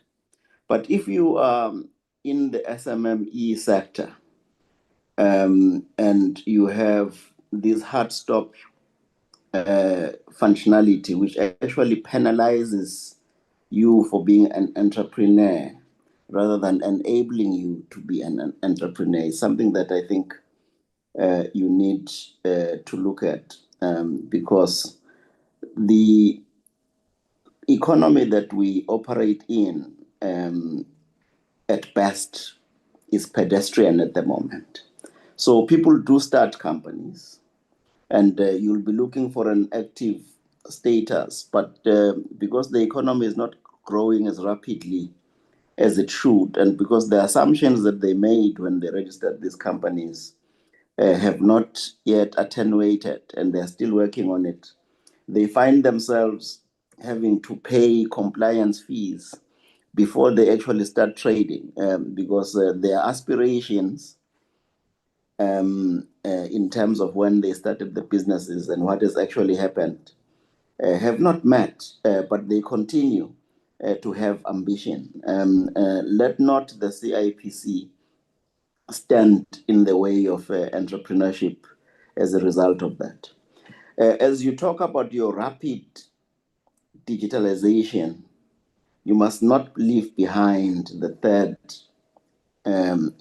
economy of South Africa, the economy in our villages, the economy in our townships, and also our youth-owned businesses, which we try to encourage.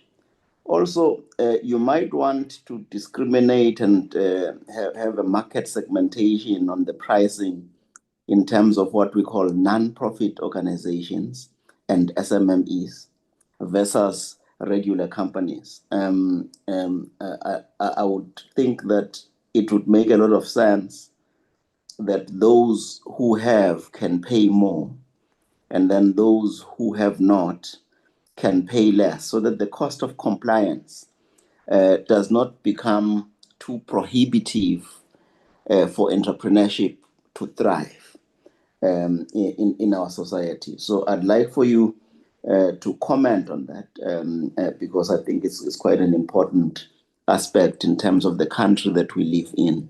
It is not a country that has equality. It is an unequal society, and therefore the context within which we would want to make sure that companies comply, NPOs, NGOs, and big companies comply, that context is different for each one of them.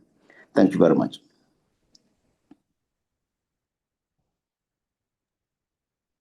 Thank you very much. The next speaker. Thank you. So I think that, thank you, Chair, and thank you for the presentation to both the CIPC and the company's tribunal. I have been largely covered by colleagues, and so I'll focus on the CIPC. The first is around the issue of the informal economy in South Africa, as an economy that really represents a significant portion of what we see as entrepreneurial activity, particularly in townships and rural areas, but also, in a lot of CBDs in the urban areas in South Africa. And so many of the informal traders remain outside of the systems of business. And really, most of the time when you speak to them, it's because they perceive the process of any sort of formalization of their businesses as complicated, as costly, as difficult to navigate. So my question really is around whether there's any specific measures that have been taken by the Commission to support that transition for those who do want to transition from informal to the formal economy, and if there's a specific program that's actually aimed at that, toward micro enterprises and township businesses in terms of accessing and maybe simplifying the process, and whether there's even any further consideration. I know there was a time when there was a consideration around just forms of registration that are simpler than those that are available now. I know that we have sole proprietor, the PTY, LTD form, etc. But if there are any other forms of registration that are being considered that are even simpler than that. And related to that is the issue of township economy, which I'm always very, very intentional about engaging on, because we need to see more economic activity where people live in our country.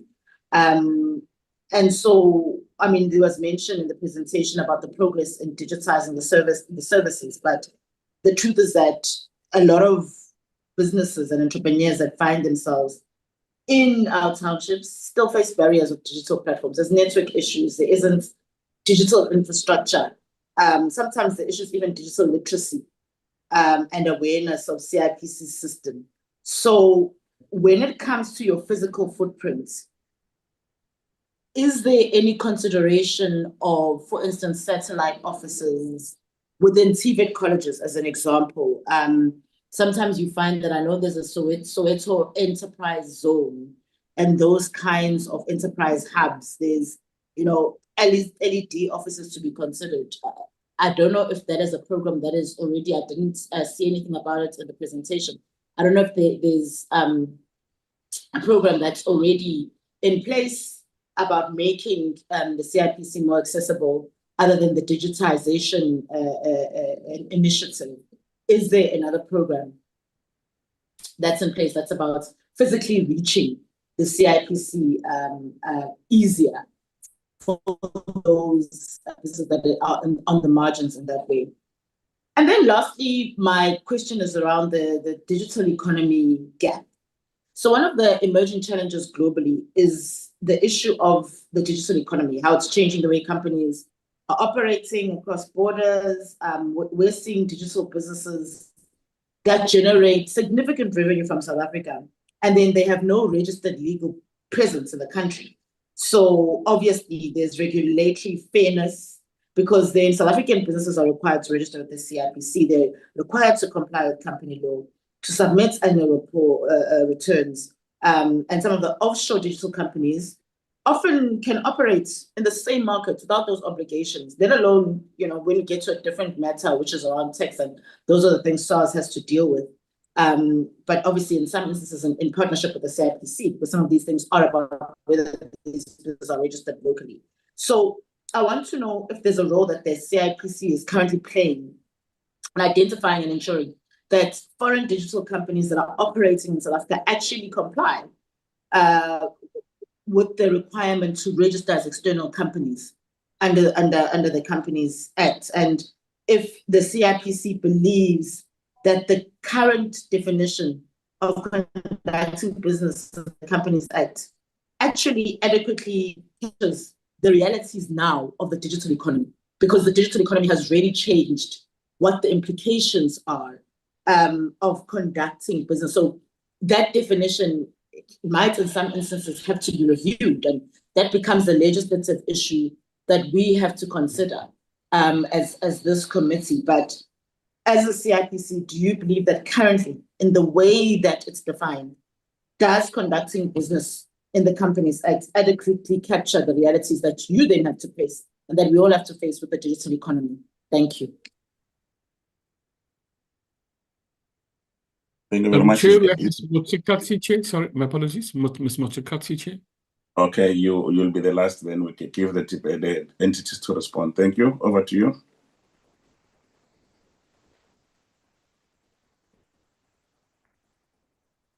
Ms. Motsikatsi.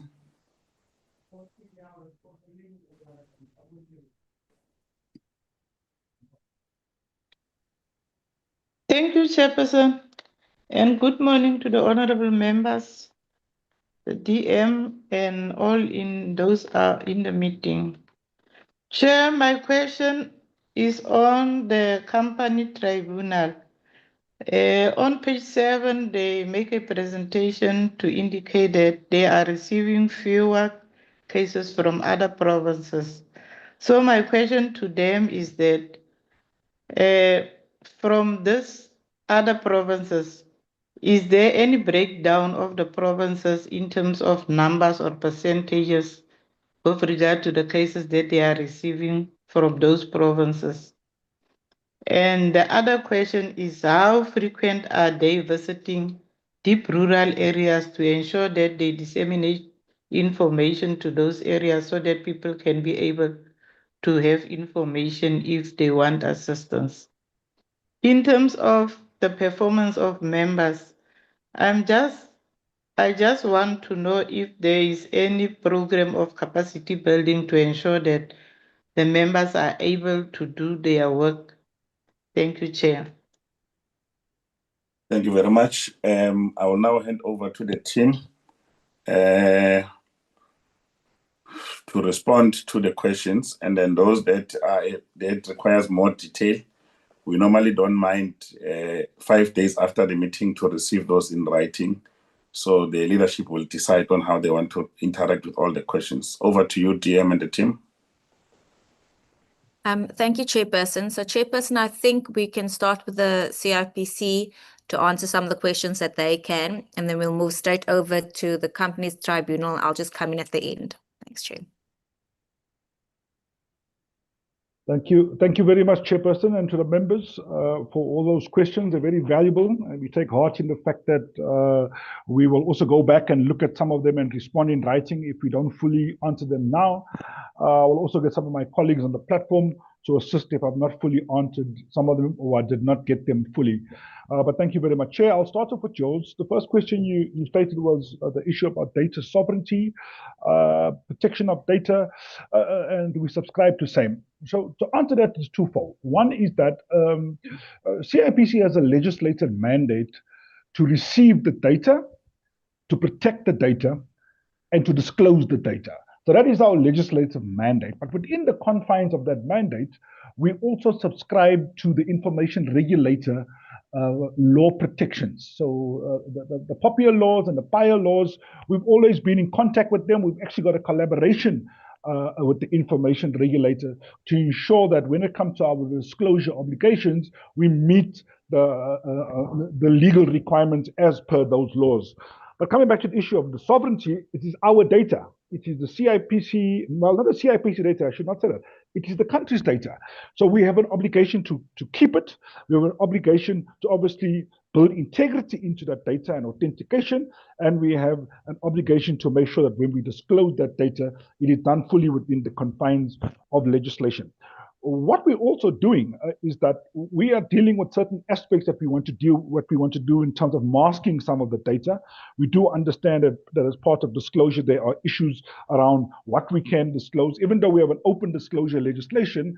But I think that there is high time we have a discussion to try and marry the laws of privacy, marry the laws of protection when it comes to the issue about how we disclose. We asked a question about capacity and mix. So as far as our development is concerned, we do a mix. We have got full in-house application development capacity. I've got a chief technology officer. I've got a full IT department of about 70 to 80 people. And basically we try and deal with rapid agility when it comes to our development. But certain times and certain applications require us to use externals, right? And therefore we follow the normal path of seeing where we can get assistance as far as that is concerned. And our capability to manage our application development is therefore one that is mixed between service providers and in-house developments. I'm glad to say that the majority of our application development that goes to market in terms of ease of doing business and contractual related is 90% developed in-house. So we have the capability and we have the capacity to develop that. And that is been our framework for all the years. It's been our strategy to build internal capability. We don't want to be locked in to external service providers when it comes to IT, but we do have a mix, as it were. You asked another question about innovation and using South African companies.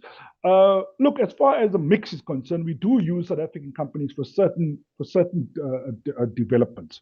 Not a lot, but mainly on the larger side. So, for example, we're now dealing with a very huge project in the office whereby we want to move away from some legacy systems and we want to transfer data to new databases. That capability can never be done in-house. It's a specialized skill. We don't have it, and therefore we have to go out and look in the market for that. But when it comes to other areas about how do we transfer skills in those areas, we certainly build that into our contracts, and we build it into our memorandums with these particular companies.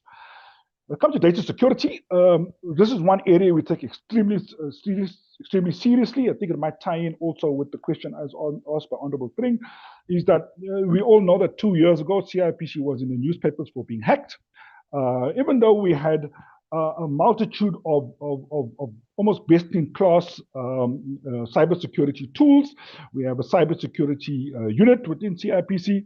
Unfortunately, there was a portal that they went through. We closed all of that.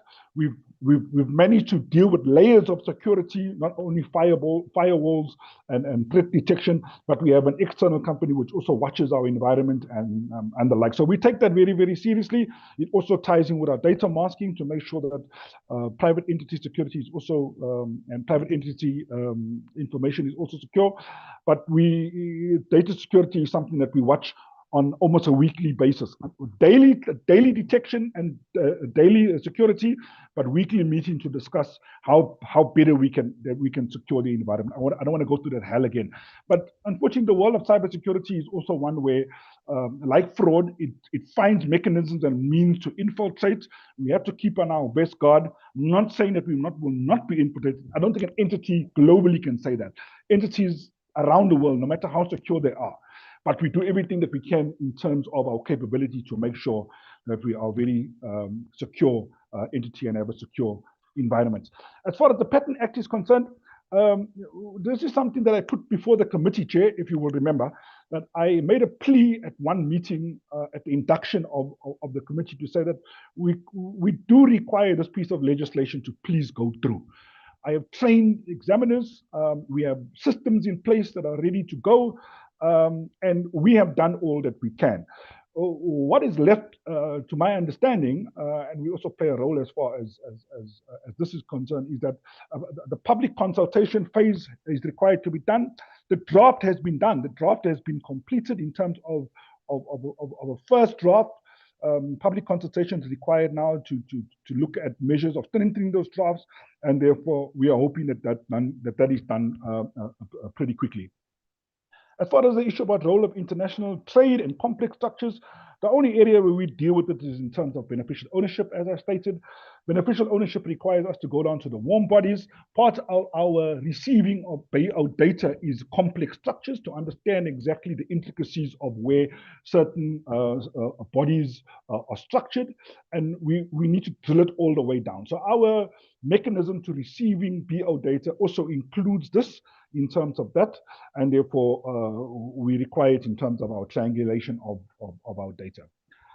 When it comes to Honorable Tring, who asked the question about turnaround times, and my apology, I will put that in future slides, is that annual returns is an immediate process. Well, it's tied to beneficial ownership in terms of the what is called a hard stop. But once it is bundled together, it is an immediate process. The one thing is that, and I might answer this question because there was another question about the lessening of the burden of annual returns and stuff, is that annual returns is a pre-populated form. So we send it to the client and it's pre-populated with all the data. If the data does not change, all they have to do is just submit and obviously put the BO attachment to that. And therefore, when you spoke about a turnaround to annual returns, I can say that it's almost like a fully automated process, and therefore it's an immediate process. In terms of intellectual property, we have numerous turnaround times, what we call service delivery standards. For example, a trademark service delivery standard is 3 days, but they actually move on about 2 days, and the concluding of a patent application is 3 days. So we have some various other service delivery standards in there, but all the service delivery standards that we put to the organization in the various areas have all met their standards. And I can supply that service delivery standard document when we also respond in writing. All the quarterly targets, as far as that, we have met those.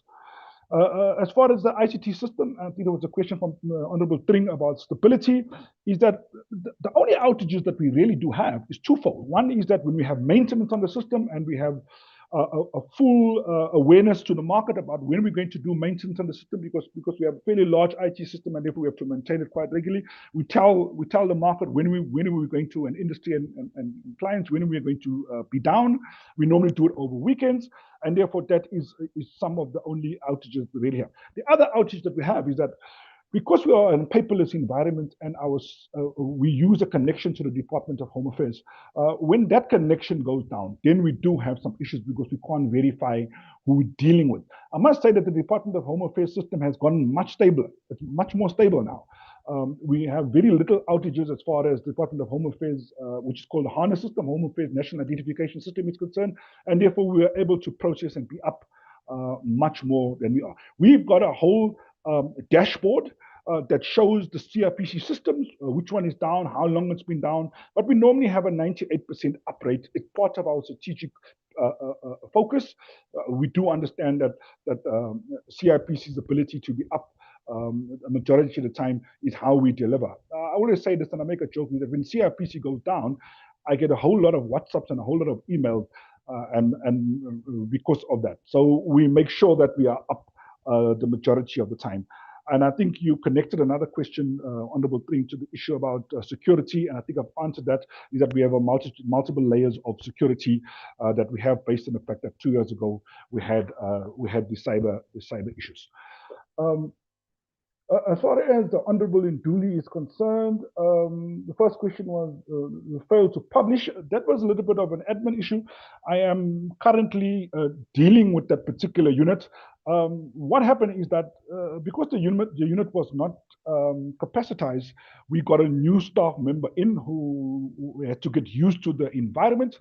And therefore the work of publishing was tied to that. We did have an external server provider. We were very unhappy with the report, and I did not want to publish a report that I was not pleased with.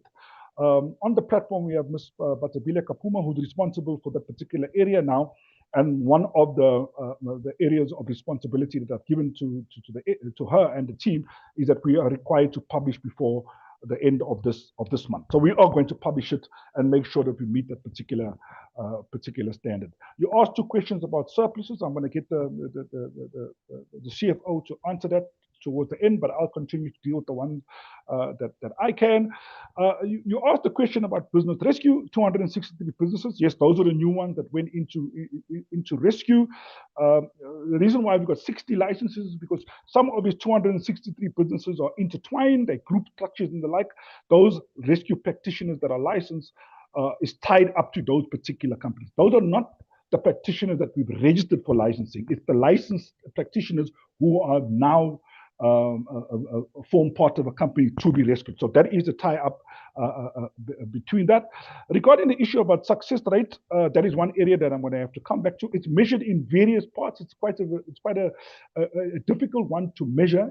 Even in terms of law, it's difficult to measure, because what the Companies Act says is that the measurement of a successful business rescue is twofold. One is that the company comes out completely out of rescue and goes into normal trading, goes back into normal business. That's number one. But the second one is that if the company goes into liquidation, it's how much more cents in the rand did that company get. So if prior to business rescue, you were getting 40 cents in the rand.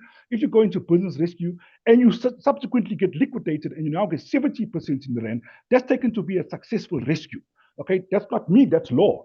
And we've always questioned that, because in terms of policy, we firmly believe that the success rate should be coming out completely out of rescue and operating normally as it were. So we're going to have to look at that, and I think that we have to come back to see how we can try and do some measurement regarding that.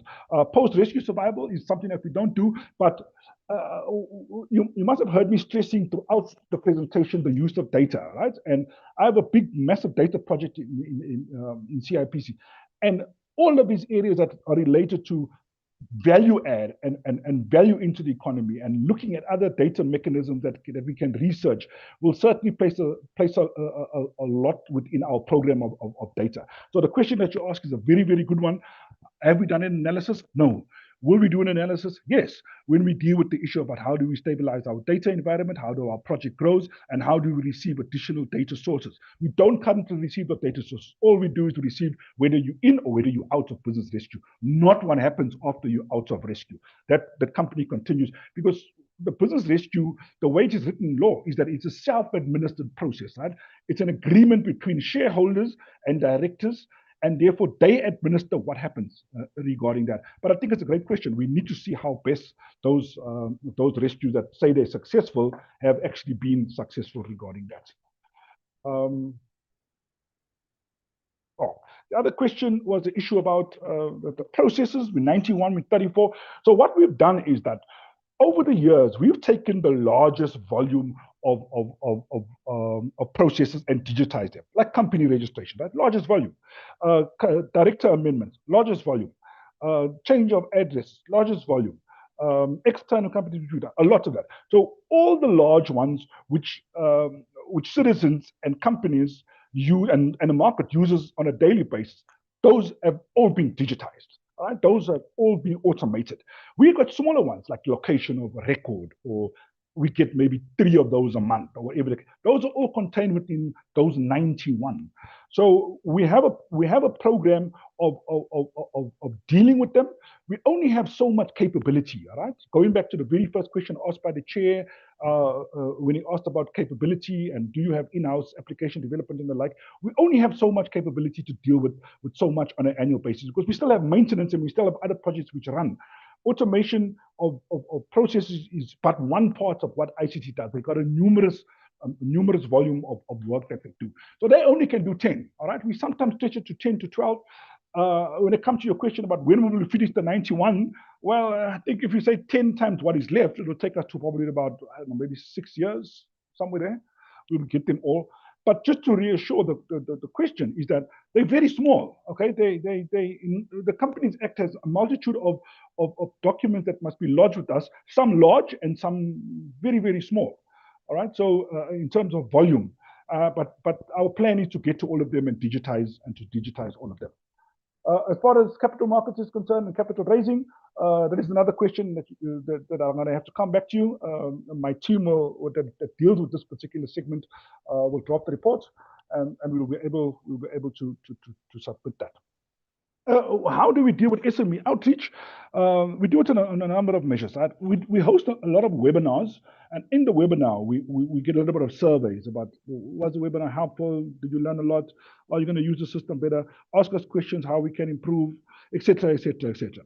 In person, we have a similar thing. We have documentation that we use to measure success of the webinar, the education and awareness.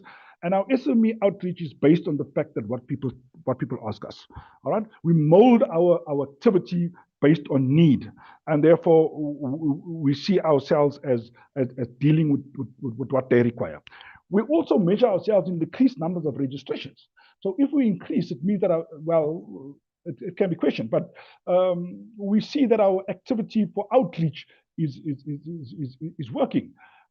The majority of companies that the CIPC registers on an annual basis is small companies. 95% is what we would call, in colloquial terms, mom and pop companies, right? They're the small, less than 3 less than 3 shareholders, 2 directors, etc., etc. That's the majority of what we register. And we hone our activity to make that segment easier, because we know that this is where our greater need is. And this might answer some of the other questions of some of the other honorable members. We know that larger companies can go to company secretaries, they can go to the local accountants, they can go to the local lawyer, they have people in-house that can deal with it. So a lot of our work, I would say that education and awareness and simplicity and ease of access and ease of transacting is dedicated to that. We want people, I recall it many, many years ago, we had a bit of a mantra in the CIPC, and the mantra was that we do not want South Africans to go to company secretarial houses and go to middlemen. We must make the process as simple as possible that any man can do it. And therefore, we try and measure our success based on that. We don't always get it right. I will be the first one to say that, but we try, okay? It's a measurement of taking what's best in class, trying to benchmark against what others do, and also see how best we can continuously improve on how do we reach out to the SMMC market. Another question was about new companies, how will they remain active? I can't answer that. That's a market, right? A company is as good as it makes if it has profitability. How will they remain active? Your question is as good as mine. It's how they market themselves, how they deal with their business plans, how they're able to deal with making sure that they're able to sustain themselves. All right, but the second question you ask is how many annual returns are filed in order to show that. Look, we've got an uptake since we got beneficial ownership, which is tied to it. We have a greater uptake in annual returns. We used to have a 40-45%. We're now looking at more than 60-70% simply because of that. All right, so that to me is a level of activity, right? It's not a sure level, because some people maintain companies for the sake of making sure that they are still trying a business, but they don't want to lose it. But there is a measurement of activity related to annual return filings. I move on to the Honourable Chance. Thank you very much, Honourable Chance, for your comments about our consistent performance. We really do appreciate it. Makes us a better organisation, makes us strive to do better, and really thank you for those remarks. The question that you ask is the issue about the digitising of the functions and making sure that we tie it up. As a first level, right? We have been running the BIS portal. Which is a community of services, right? So we did it. The CIPC, we said, as a one-stop shop to ease compliance, to make it easier for people to register and maintain companies. What do they need? Right? So we said they need a registration, they need a name, they need a SARS number, they need a UIF number, they need a compensation fund number, they need a bank account. That is the reason why we also went and partnered with the private sector. They needed a website. We partnered with domain names, and we have a whole host of other ones that we want to bring on board. The strategy around the BIS portal was a continuous improvement one, was bring in more services as years goes by, make it larger, make the BIS portal larger, make it easier for people to have multiple services. I remember the one time we were even talking to, and I think I just mentioned this to the Deputy Minister at one time we were even talking to the Home Builders Association, trying to bring that process into the BIS portal, etc., etc. So it is our plan to make it bigger. But I think I understand what your point is also. Your point is what about the movement of data between these? Now that is a great project. That is something that I've spoken about for years. I'm actually quite passionate about the fact that we need to move the data. I'll give you an example. If you change an address with CIPC, it should automatically change itself. If you change an address at Home Affairs, it should change with me. You know, that type of thing. Why do you submit multiple forms? So that is something that we as government need to talk about. How do we build this e-citizen portal in order for us to have ease of movement of data among citizens and have even a digital ID? All right, I've just recently seen how they do it in Denmark. And Denmark, for you to access a service, every single citizen has an e-digital signature, and they can access all services using that signature. So those are the type of things that we need to discuss, and it's something that policy needs to develop in order for us to make sure that we're able to implement something which I firmly believe is a great innovation. As far as how do we inform about deregistration and reinstatement? Well, we do it on multiple levels as well. Number one, we send a multitude of letters, right? We even email them. We tell you beforehand, wait, your annual return is due. We're going to deregister you. We have media campaigns. I've spoken about this on multiple platforms. big deregistration platforms. We've sent a multitude of letters. We don't send one. We don't send you one and deregister you the next. We send about 2 or 3 letters. We only deregister you over a lengthy period of time once we've made sure that you are aware of your obligations. But still, we have large deregistrations, and then people, when they go and to try and access a bank account or access a contract, it comes up as being deregistered. And then when they've seen, they notice that they haven't lodged their annual return, even though we've informed them. We do a multiple level. We have social media campaigns, massive social media campaigns, informing people about their annual returns on an ongoing basis. We have webinars about how to lodge annual returns. We have know-how. We have videos. We have videos that go out to say this is how you lodge. We've done a multitude of things in order to make sure that people are aware of their obligations. But we still have deregistrations. It's just unfortunate that is the case. But to assure you that we do it on a multi-layered approach.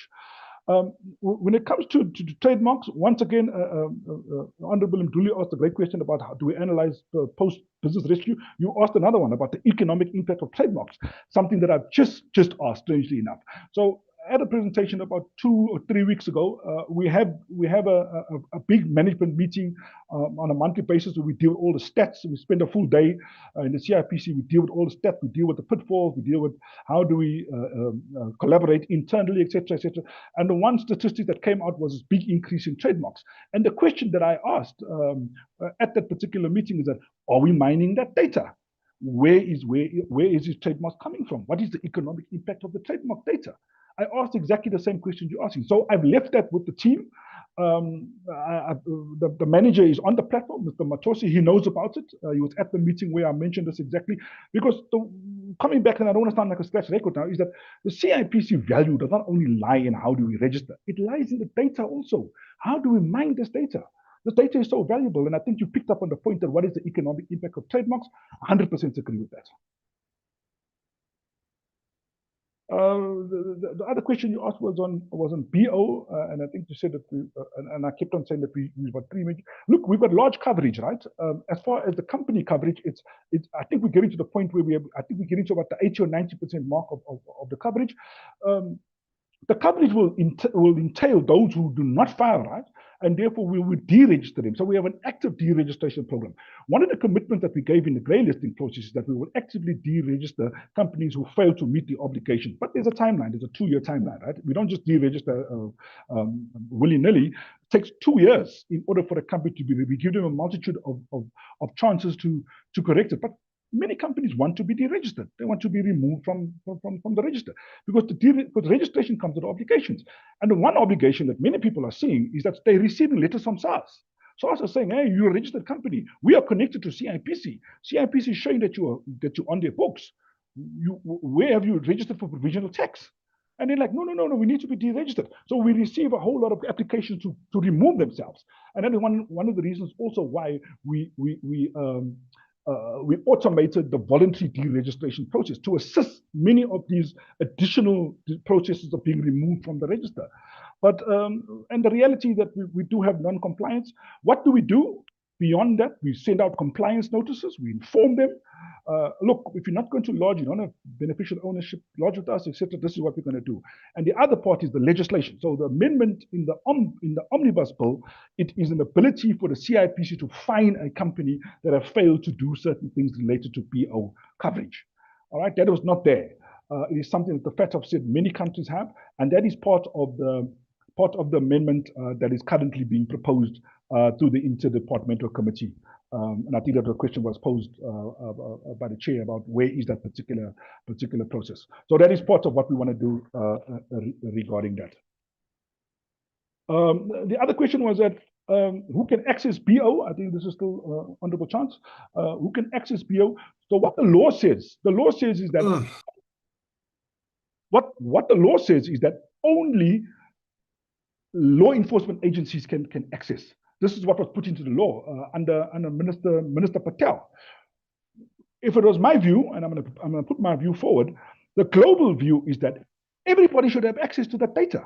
It is open data. The reason for having anti-money laundering legislation is that people should be able to see who owns what, and therefore I would propagate that there's an amendment made to remove that requirement. it should be an open register. Globally, majority of companies have this as an open register because it's part of transparency. It's part of enhanced transparency. So therefore, I would say that an open register is the best way, and therefore I think that people should have access to the PO data to answer the question that you posed. But currently, the law does not allow us to do so.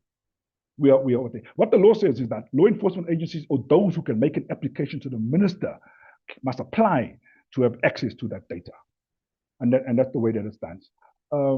As far as the omnibus bill is concerned, I still think it's some internal discussions. Even during the course of Monday, I was receiving aspects relating to the omnibus bill, some amendments to wording and all like. I think they're still consolidating some of the internal discussions before there's a public phase regarding that. There's another question regarding the surplus, which my CFO will also answer. There was an issue about the staffing numbers. Look, I always answer this question regarding the issue that we got an organizational design process. When the CIPC structure was developed, which was more than 13 years ago now, the impact of automation, for example, was not taken into account. The impact of additional services like data mining and data lakehousing and data research was not taken into account. The full process of compliance and enforcement and investigators was not fully taken into account. So we're going through a total process. As far as that is concerned, we are getting to a stage of understanding what the structure should look like. And we were able to capacitize that fully. We in constant discussion with organized labor, for example, with management, we're refining our structures, but it doesn't have an impact. It doesn't really have an impact in the multitude of areas of large volumes that we are required to deal with. Companies get registered within a day. Directors get registered within a day, unless there's some complexity around some of these registrations. But I'm talking about the majority of those areas. Annual returns, as I said, is a meter process. We got something called straight-through processing. So we deal with those large ones, which doesn't have a major impact. Impact lies in some specialized areas. For example, I need more specialized skills in IT. All right, I need specialist skills in mobile developments. I don't have a position in a structure called that, so I need to develop one. So it's a whole issue about the consistent movement of the CIPC into various areas, and how do I capacitize the property to make sure that we meet that particular mandate, and therefore it is part of our organizational design process. As far as Mr. Koza is concerned, thank you very much for your comments. Your opening words were that you appreciated the entities and the work that we do. We really do appreciate it regarding that. Your question, by and large, was based around access, right? And how do we make sure that CIPC is accessible to all citizens? It's something that I always say, right? Not only big ones, but everybody across the board. South Africa got a very land mass. So the way that we do it, right? We have got something called self-service centers in certain places. We've got one in Pretoria, one in Johannesburg, one in Cape Town, one in Durban, and other areas. We've got a couple of partners. We've got partners which are provincial development institutions. We got some other partners that deal with like universities and like. So we've got a multitude of partners. So what we do is we train these partners, we show them the CIPC services, and the citizens of the country are able to have walk-in assistance. Actually, we call them walk-in assisted services. All right, even the self-service centers that CIPC had. So I've got staff that man this, because we do understand not everybody's tech savvy. Some people we need to hold their hands, like you said, the elderly, right? When they come into our service centers, we walk them through the process. We make it easier for them because we have a connection to Home Affairs. We use biometrics, right? They put their fingerprints and the details come up. Don't need to fill in lots of forms. So we do all of this to ensure the citizens of the country that we've got this approach, which I call, and you might have heard me speak about it a lot, call a multi-channel approach. We don't, not one size fits all. And we have to make sure that as a CIPC, we meet all of these needs, okay? Not only certain sectors of these needs. Once again, do we get it right all the time? Of course we don't. Are we trying to do better? Of course we are. So we're trying to work with more provincial officers. We're trying to work across government with multitude of agencies within government to make sure that our CIPC services are accessible throughout the gamut of South Africa. What we also do, for example, in our education and awareness campaigns, my staff are able to register there and then. So they take laptops with them, they get connectivity. If people are listening to the education campaign and say, well, we're interested, well, I want to lodge a return, or I have a company, I want to do this, or I want to register the company, they help them there and then. Right? So these are the type of innovative service delivery options that we have, that we're also trying to make better and we're trying to roll out. I do understand not everybody is digital savvy. We cannot only appeal to that.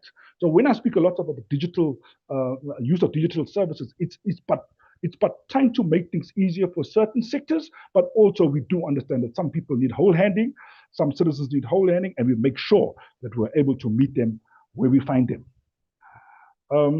As far as some of the grievances, you mentioned that some of your constituents mentioned about grievances. I'll tell you the one grievance, and I'm first to admit it. When we got hacked all those years ago, the way we got hacked was through our grievance system, which we call a query resolution system. So we had to shut it down and we had to rebuild it to make sure that it is secure. That was the channel.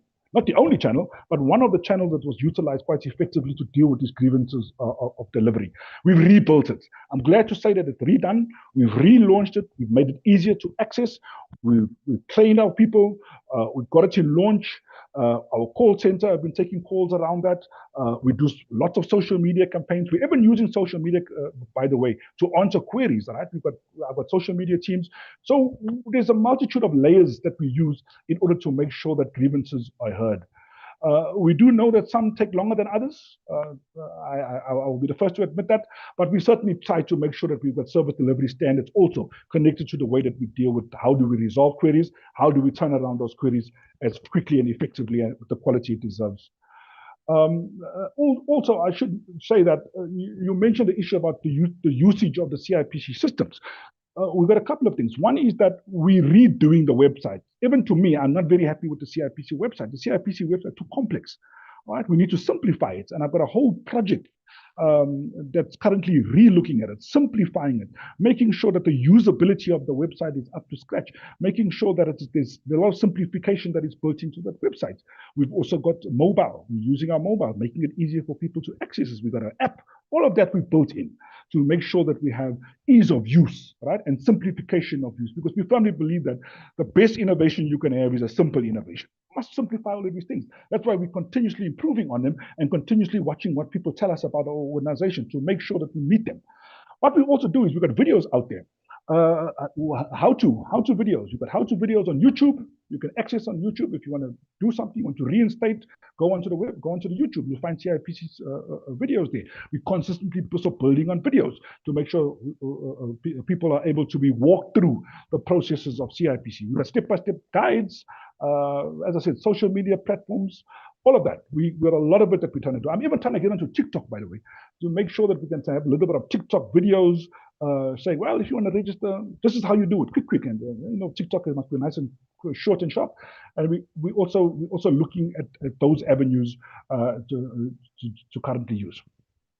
There was another question about funding. As I said, in the IP space, we've got funding opportunities through the IAP, Inventors Assistance Program, as I mentioned. This is a free process. You come in, you tell us what your invention is. Majority of them are using it, the young people. We put it through a screening. If it meets the criteria for patenting, we take it all the way through. We connect you with a patent attorney. It costs you nothing. It's absolutely free. All right? And therefore, we are able to make sure that the length and breadth of South Africans are able to utilize that system, not only from urban areas, but rural areas. So we go out. As I'm sitting here, my team is out somewhere talking about the IAP. And when I sign up with submission, they out all over the place, in smaller towns, smaller places, rural parts of South Africa, making sure that the word of IAP is definitely spread, and we're able to target and utilize those. So I come back to the point. We make sure that in our channel approach, we're able to go across the full gamut of South Africans, not just those that are sophisticated and are able to use digitized services. Filing fees, unfortunately, are legislated. We can't reduce those. But what we can do is that if it's and this might also come to another question, I think it might be the Honorable Gama that might have asked, I'm not sure, but I'll get to it, is that if you make no money, right, and you're a business, but you want to maintain that business, you want to retain that business, you have to make an application to CIPC and show us through a simple process that you have made nothing, but you want to have it. Okay, it's a reduction in the filing fee. So we do have those. As I said, what we're also doing as far as differentiation of fees, we propose in this Patent Act that we spoke about earlier, Chair, that we have a differentiation of fees between local fees, which are South African fees, SME fees, and global fees. You can't have Coca-Cola applying, well, maybe that's a bad example because they use trade secrets. You can't use Microsoft applying for a patent, which they consistently do, compared to a local South African applying for one. They have the resources, they have the money to do so. So what we do is we have lesser payments for South Africans and more payments for globals, depending on the size of the company. So we've got all of that already that is contained within a Patent Act that I'm hoping goes to Parliament fairly quickly. Other question was outreach programs, collaboration. I think the example was used about the University in Mpumalanga. I'm happy to say that I've spoken at the University of Mpumalanga, I think it was 2 years ago, if not, yeah, 2 years ago. I spoke at the University in Mpumalanga. We had a whole outreach there. We had our summer school at the University in Mpumalanga. I'm happy to have gone there. We had a World IP Day at the University in Mpumalanga, and I can see the innovation that's happening at that particular university. So what we try and do to answer the question is that we don't try and host year-on-year large IP events or outreach events in major centers. For example, next week we're launching something called a TIS, which is Technology Innovation Center. We're launching it in Kimberley, all right? Because we try and go to multiple centers in order to ensure that we are able to reach everybody throughout South Africa. To answer Mr. Gama's question, the question was about how do we look at being a world-class regulator, some of the progress that has been made, but we must understand we're working in two economies. 100% agree with that, all right? And what is the cost of compliance? So look, we try and deal with it in the ease of doing business, and I think I spoke a lot about that. Ease of access, ease of application, ease of transaction, ease of response when things go wrong, and all of that. And I use another example. So the example you used was how hard is it to lodge an annual return? An annual return is a pre-populated form. All right, we send it to you pre-populated, but I think the complexity might come in with the BO hard stop, which you also mentioned, and I agree with that. So what we're doing, we're actually looking, well, it's a second phase because we've done a first phase of simplifying the BO hard stop, right? And I mentioned it in my presentation earlier. We've done a reworking of the system. We've taken away a couple of verification checks which we thought were unnecessary, and for the smaller type of company, which I said is 1995 of the company, we've made it a straight-through process. It's very, very simple. All right. That is why we've got such a large coverage. The 3 million that we're sitting on BO unique filings linked to annual returns is a massive amount. Okay, compared to some of the global standards that we've seen, simply because we're looking at continuously simplifying it and tying it up to the particular process, and therefore we have this huge uptick. I think I spoke about a distinction for fees. I think you also mentioned the issue about small companies and bigger companies, and therefore we certainly have that. When looking at the question from Honorable Webster, it was also based on the informal economy. Look, I think I've also answered some of it, is that we direct much of our activity towards the informal economy. Once again, the formalized economy have got advisors, right? They've got lawyers, they've got accountants, they've got company secretaries, they've got auditors, they've got advisors they can talk to. The informal economy require hand-holding. So we go and we make sure that we are the entity that holds hands. We go to lots of activity and outreach together with the department. The department has a lot of awareness campaigns, the length and breadth of South Africa. We are part of those activities. We always go where the department goes, but not only our department, we go with the Department of Small Business. Small Business Development is a collaborative partner of ours. We go over to them, we teach them about company registrations and maintenance. We look at all of that.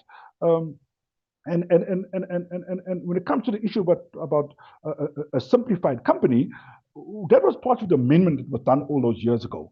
All right. So the reason why we don't have closed corporations anymore is because we took the elements of closed corporation and we put them into a simplified private company. No audit requirements, a whole lot of lower thresholds that were placed within a one-man company where before a private company had a minimum of 3, all of that. So we've done a lot of work in that area legislatively to make sure that the company format is a very simple one and easy to register and easy to maintain. But you asked another question, which is quite an interesting one, and I thank you for the question. It was the issue about limited liability partnerships or sole proprietor registrations. Some jurisdictions have LLPs. We don't. Okay. Should we have them? Well, it's a policy discussion that I think that is required, because a lot of the elements of LLPs is contained within the smaller type of private company. But as I said, there might be elements that might be useful for our jurisdiction, and I think a discussion might need to be held as far as that is concerned. But also to assure you that when it comes to outreach, we use videos, we use mobile, we use our collaborative partners. As I mentioned, we have walk-in centers. We've got a physical presence in every single province. So we make sure that when it comes to the informal economy, we're able to make sure that they are also serviced. And the last question you asked was also a very interesting one about external companies and the digital economy. This is a tough one, all right? So, I can hear that you're knowledgeable in the area. When it comes to external companies, you're right. External companies are required to be automatically apply for registration when they have employees, when they have offices, and they have some form of presence, almost of a physical nature in South Africa. But digital companies that have no presence in South Africa is where there is a bit of a gap. And I think that we need to do a lot of work here. We need to do a compliance program to identify them. We need to do some work around how do we report on what they are. But the question that you pose, should we not look at maybe amending the external company legislation to look at the unique nature of digital company that has no presence, but they trade here? And I think that is correct, and I will welcome that. That's all from my side, Chair. Maybe my CFO can just come in with some of the questions based on the surplus info. Thank you, Commissioner. The question was around the spending. Our expenditure to date, we had 23% under what was budgeted, whether that related to lack in service delivery. In short, the answer is no, it's due to prudent spending methods. We obviously budget according to what we think we would spend, but if we can save on our spending and on our expenditure, we do save on that. So the 23% is not due to lack of service delivery or decrease in service delivery, but rather due to being prudent in our spending. In terms of our fees or the rationale that we are forecasted to have quite a high surplus this year, and can our fees come down? One thing that you mentioned, Commissioner, as well, fees are legislated, but together with that, this year, what the committee should note is that the annual return fees that we see that increase from last year is due to the BO and the catch-up that people are submitting annual returns due to the BO hard stop that occurred in the prior year. So this year is a slight anomaly. It will be slightly higher than it should have been because there are extra annual returns that were submitted during the current year. The other question, and I think that this comes together with Member Chance's question in terms of our surplus and what we do with our surplus. We assess our surplus annually, and if we have a surplus that we are not going to utilize, we generally do surrender that surplus as during the surplus surrender process, and that money goes to National Treasury. So from time to time, when CIPC has extra surpluses, that surplus is surrendered to the fiscus. In terms of our IT spend, how much goes to IT spend? At the end of the year, we follow zero-based budgeting. So what we do is whatever is required for IT spend will come firstly from our annual budget. However, there is an amount from the prior years, I think at this point in time, about 70 million rand that is allocated to our IT and automation spend from our prior surpluses. And I think, yeah, in short, yeah, those were the questions that were surrounding the finances. I'm not sure if I missed anything out. Thank you. Thank you very much, Chair. That's from us. Thank you, Chairperson. Can we move over to the Companies Tribunal to give any feedback? No, let's do that. Yes, I shall commence, Chair, and then I'll hand over.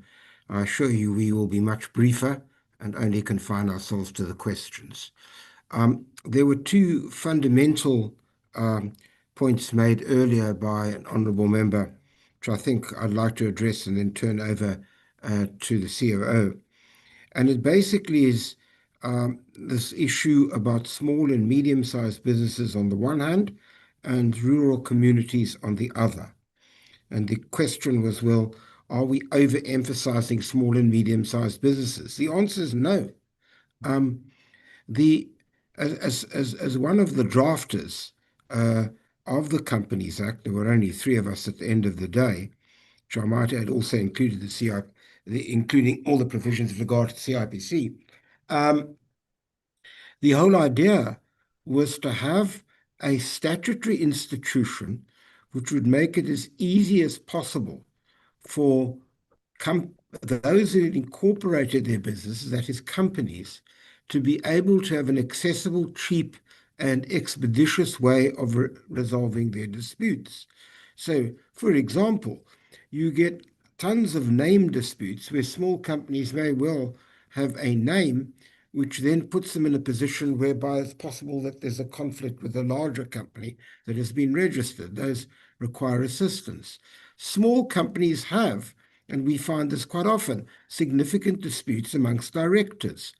2 or 3 directors who then have a dispute and they require resolution, arbitration or mediation. And they don't have the money to go to expensive lawyers and to engage in lengthy arbitration proceedings. And they come to us, and rightly so. So there's firstly a fundamental role which we play, a very important one, that if you believe that small businesses should be able to incorporate, which they should, and if you believe that small businesses lie at the heart of greater development of the South African economy, which manifestly is the case, then in fact, the Companies Tribunal is precisely designed to deal with that. Not exclusively, and not exclusively at all, for reasons I articulated at the beginning of my presentation. But unquestionably, that was part of the role. The second part of the role, and that raises the question of the rural and small companies, is this, that we play a very significant educative function. We seek to get out there in radio stations, which hopefully will be, and which basically do then have all sorts of questions which are put to us who participate in these and other forms of outreach programs.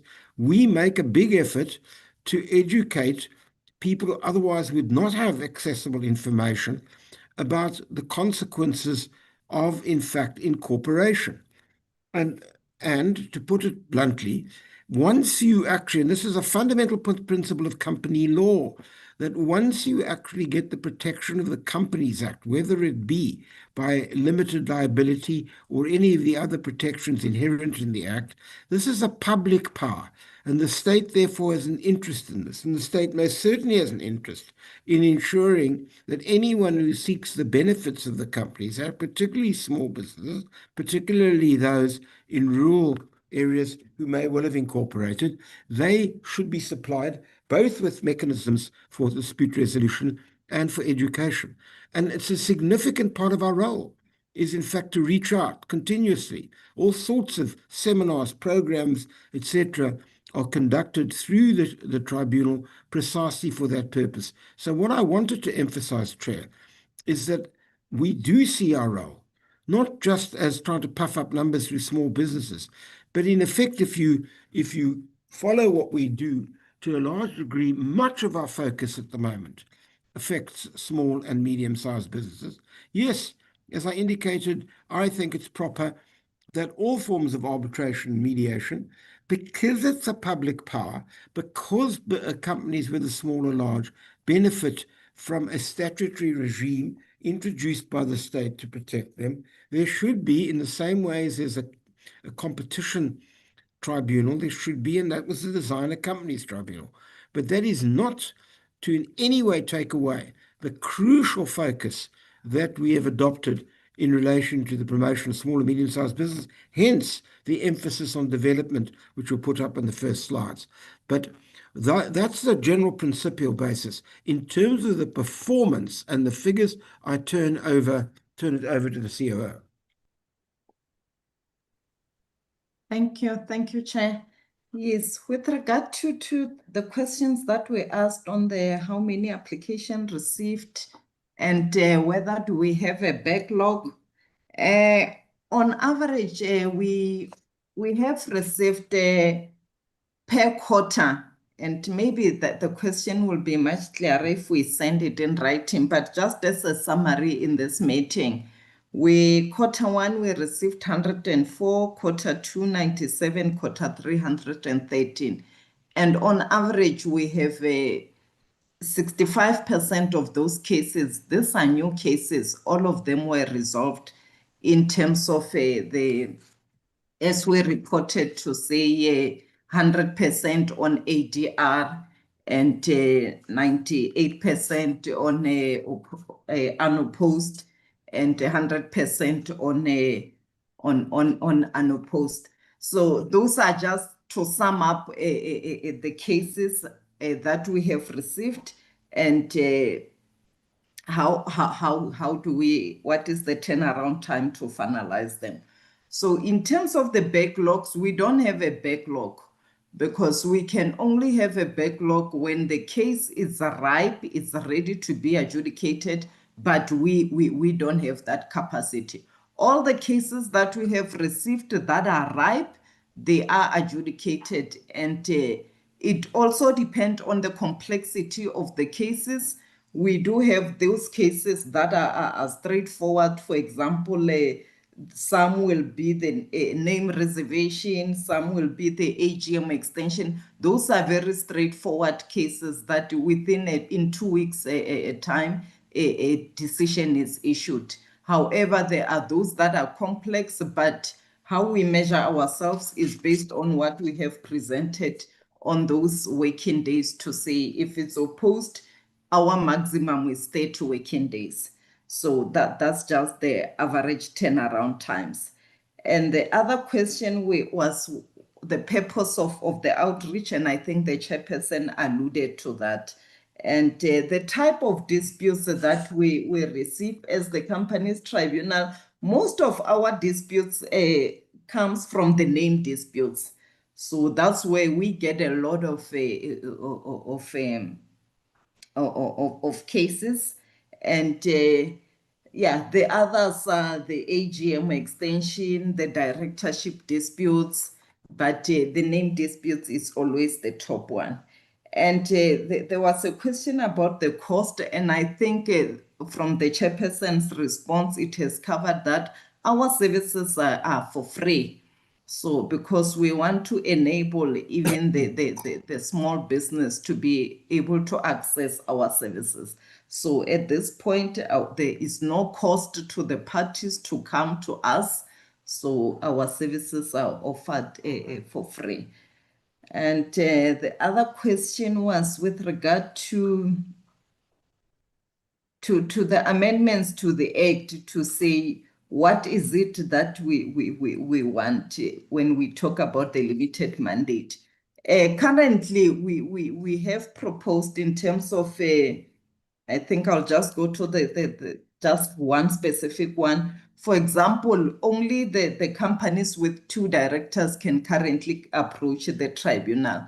So that's something that we've currently put it before the SCCL to look at the removal of this, to have it uncapped. But that's the process that we are currently working on. And yeah, those are just some of the proposed amendments that we are putting through. And any BEE referral, I think this one I will leave for the registrar to tackle that. And the other one was to say, do we have the statistics in terms of the cases from these other provinces? Like we've mentioned that we've got fewer cases. Yes, we have statistics. I think that we can really send that in writing. I will not necessarily go through and say in this province, in these provinces, but the statistics is available and we will supply that.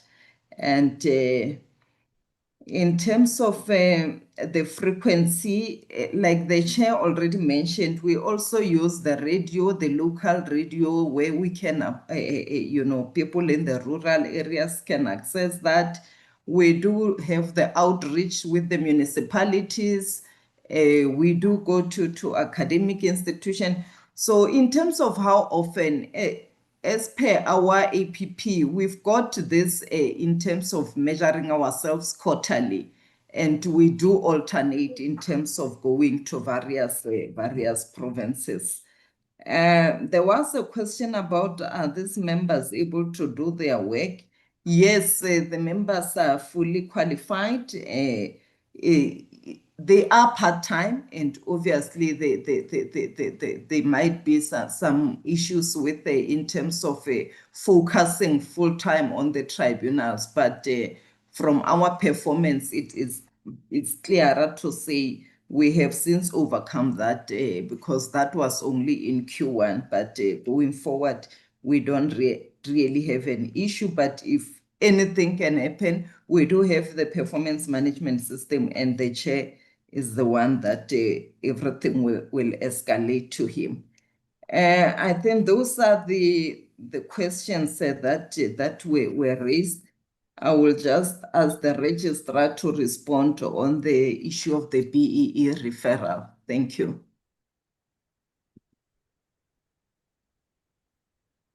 Thanks, Acting COO, and good morning, members of Parliament and my colleagues from CIPC, as well as our chairperson.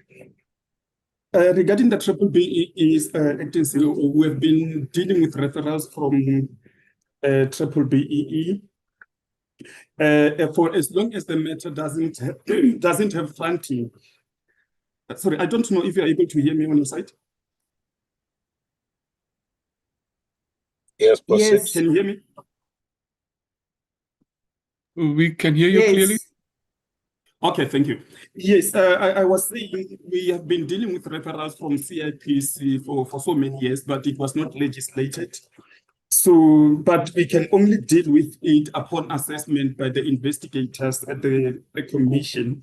For as long as there is no element of fronting, the matter will be referred to us for as long as the tribunal will be dealing with the dispute amongst directors and shareholders. So that is the part where we are dealing with referrals from the BEE. And the challenge that we are currently facing is that even the Act, the BEE has been amended, but it doesn't stipulate the type of dispute that might be referred to the tribunal. But our legal department is currently engaging with just to see how best can we actually assist our people. So yeah, that's all in terms of the BEE COO, in terms of what the tribunal is currently doing. We are dealing with the referrals. Thank you. Thank you, Registrar. Chairperson, this concludes the responses from the tribunal. We will send the written response in terms of the cases, the demarcation of cases. Thank you. And that will include, as best we can, just the categorization for the just for the elucidation of members. Thank you very much. Are there any further appetites? Because we are running thin on time now to conclude the other business of the committee. If there is none, I would like to take this opportunity to thank you and encourage you that in your next level. Sorry, Chair, just one very quick follow-up, if I may, from Mr. Chance here for Professor Davis. I'll be very quick. Okay. I just want to thank Professor Davis for his elucidation on the issue of SMEs and the rural areas, and I do agree with him. It is extremely important, which raises the question which we brought up the last time we met of the proposed small enterprise ombuds service, which has been delayed because of problems within the DSPD portfolio committee appointment process. But just have you got a clear idea, Professor, of where you start and end and where they start and end in terms of the dispute resolution, the issues that will be resolved by each institution? I'm afraid I don't have an answer to that, but I'll tell you what I will do is I'll do some research on it, and I'll certainly together with any of our other written documents, I shall send you the best answer I can possibly give you. At this stage, I don't find myself in a position to be able to clarify that. I need to go through exactly what they have in mind. Thank you.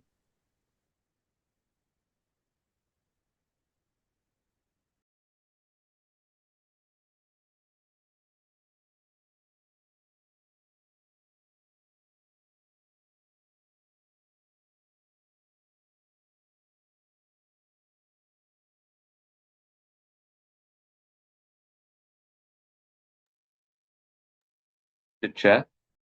No, thank you very much. I thank you very much. I think we appreciate the report. What I wanted to say is that we'll encourage you to at least come on a quarterly basis, or at least in 2 quarters, because 3 quarters is a bit difficult for members to follow.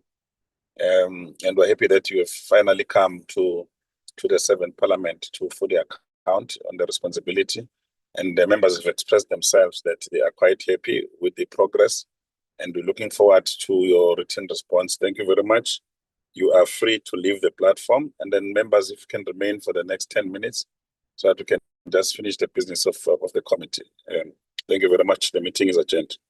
For the presentation, we'll proceed as a committee. Thank you.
So if we go down,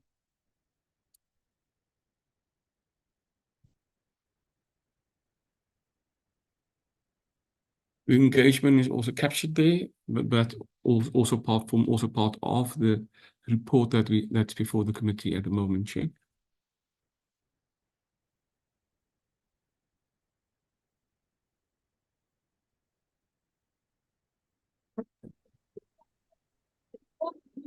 The meeting adjourned that we will at 5 o'clock until Tuesday, the 2nd of December, Chair. Thanks. Thank you very much. The mover. I move, Chair. Who's moving? Mr. Makutu, Chair. Okay, Mr. Mkutu moves. The next person, seconder. Mr. Kama. Mr. Gama, thank you very much. Let's move to the next one.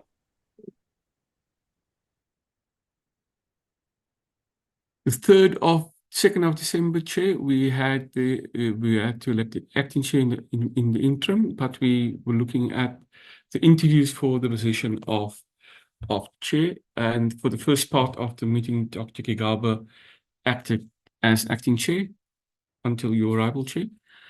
And just the interview process as captured in the minutes, Chair. We move quickly, Margo.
The vetting process being completed for publication, Chair. And then we consider the draft program for the first part of this year, Chair. Meeting adjourned at 5 to 12 until the 27th of January, Chair. Thank you very much. Thank you, Member Moss. I second. Thank you, Member Kigaba seconds. Let's move to the next one. I think this is the last one, if I'm correct, Margo. For this, it's a meeting on the 27th. We had a hybrid meeting in S12A. We had the meeting with the DTIC and stakeholders regarding the South African Automotive Master Plan. If you go down, Margo.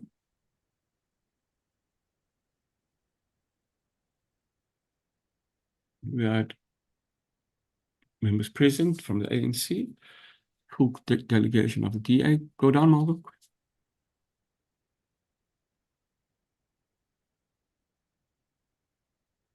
We had apologies, Mr. Koza, Mr. Mkutu, Mr. Mshingila, and Mr. Trinche.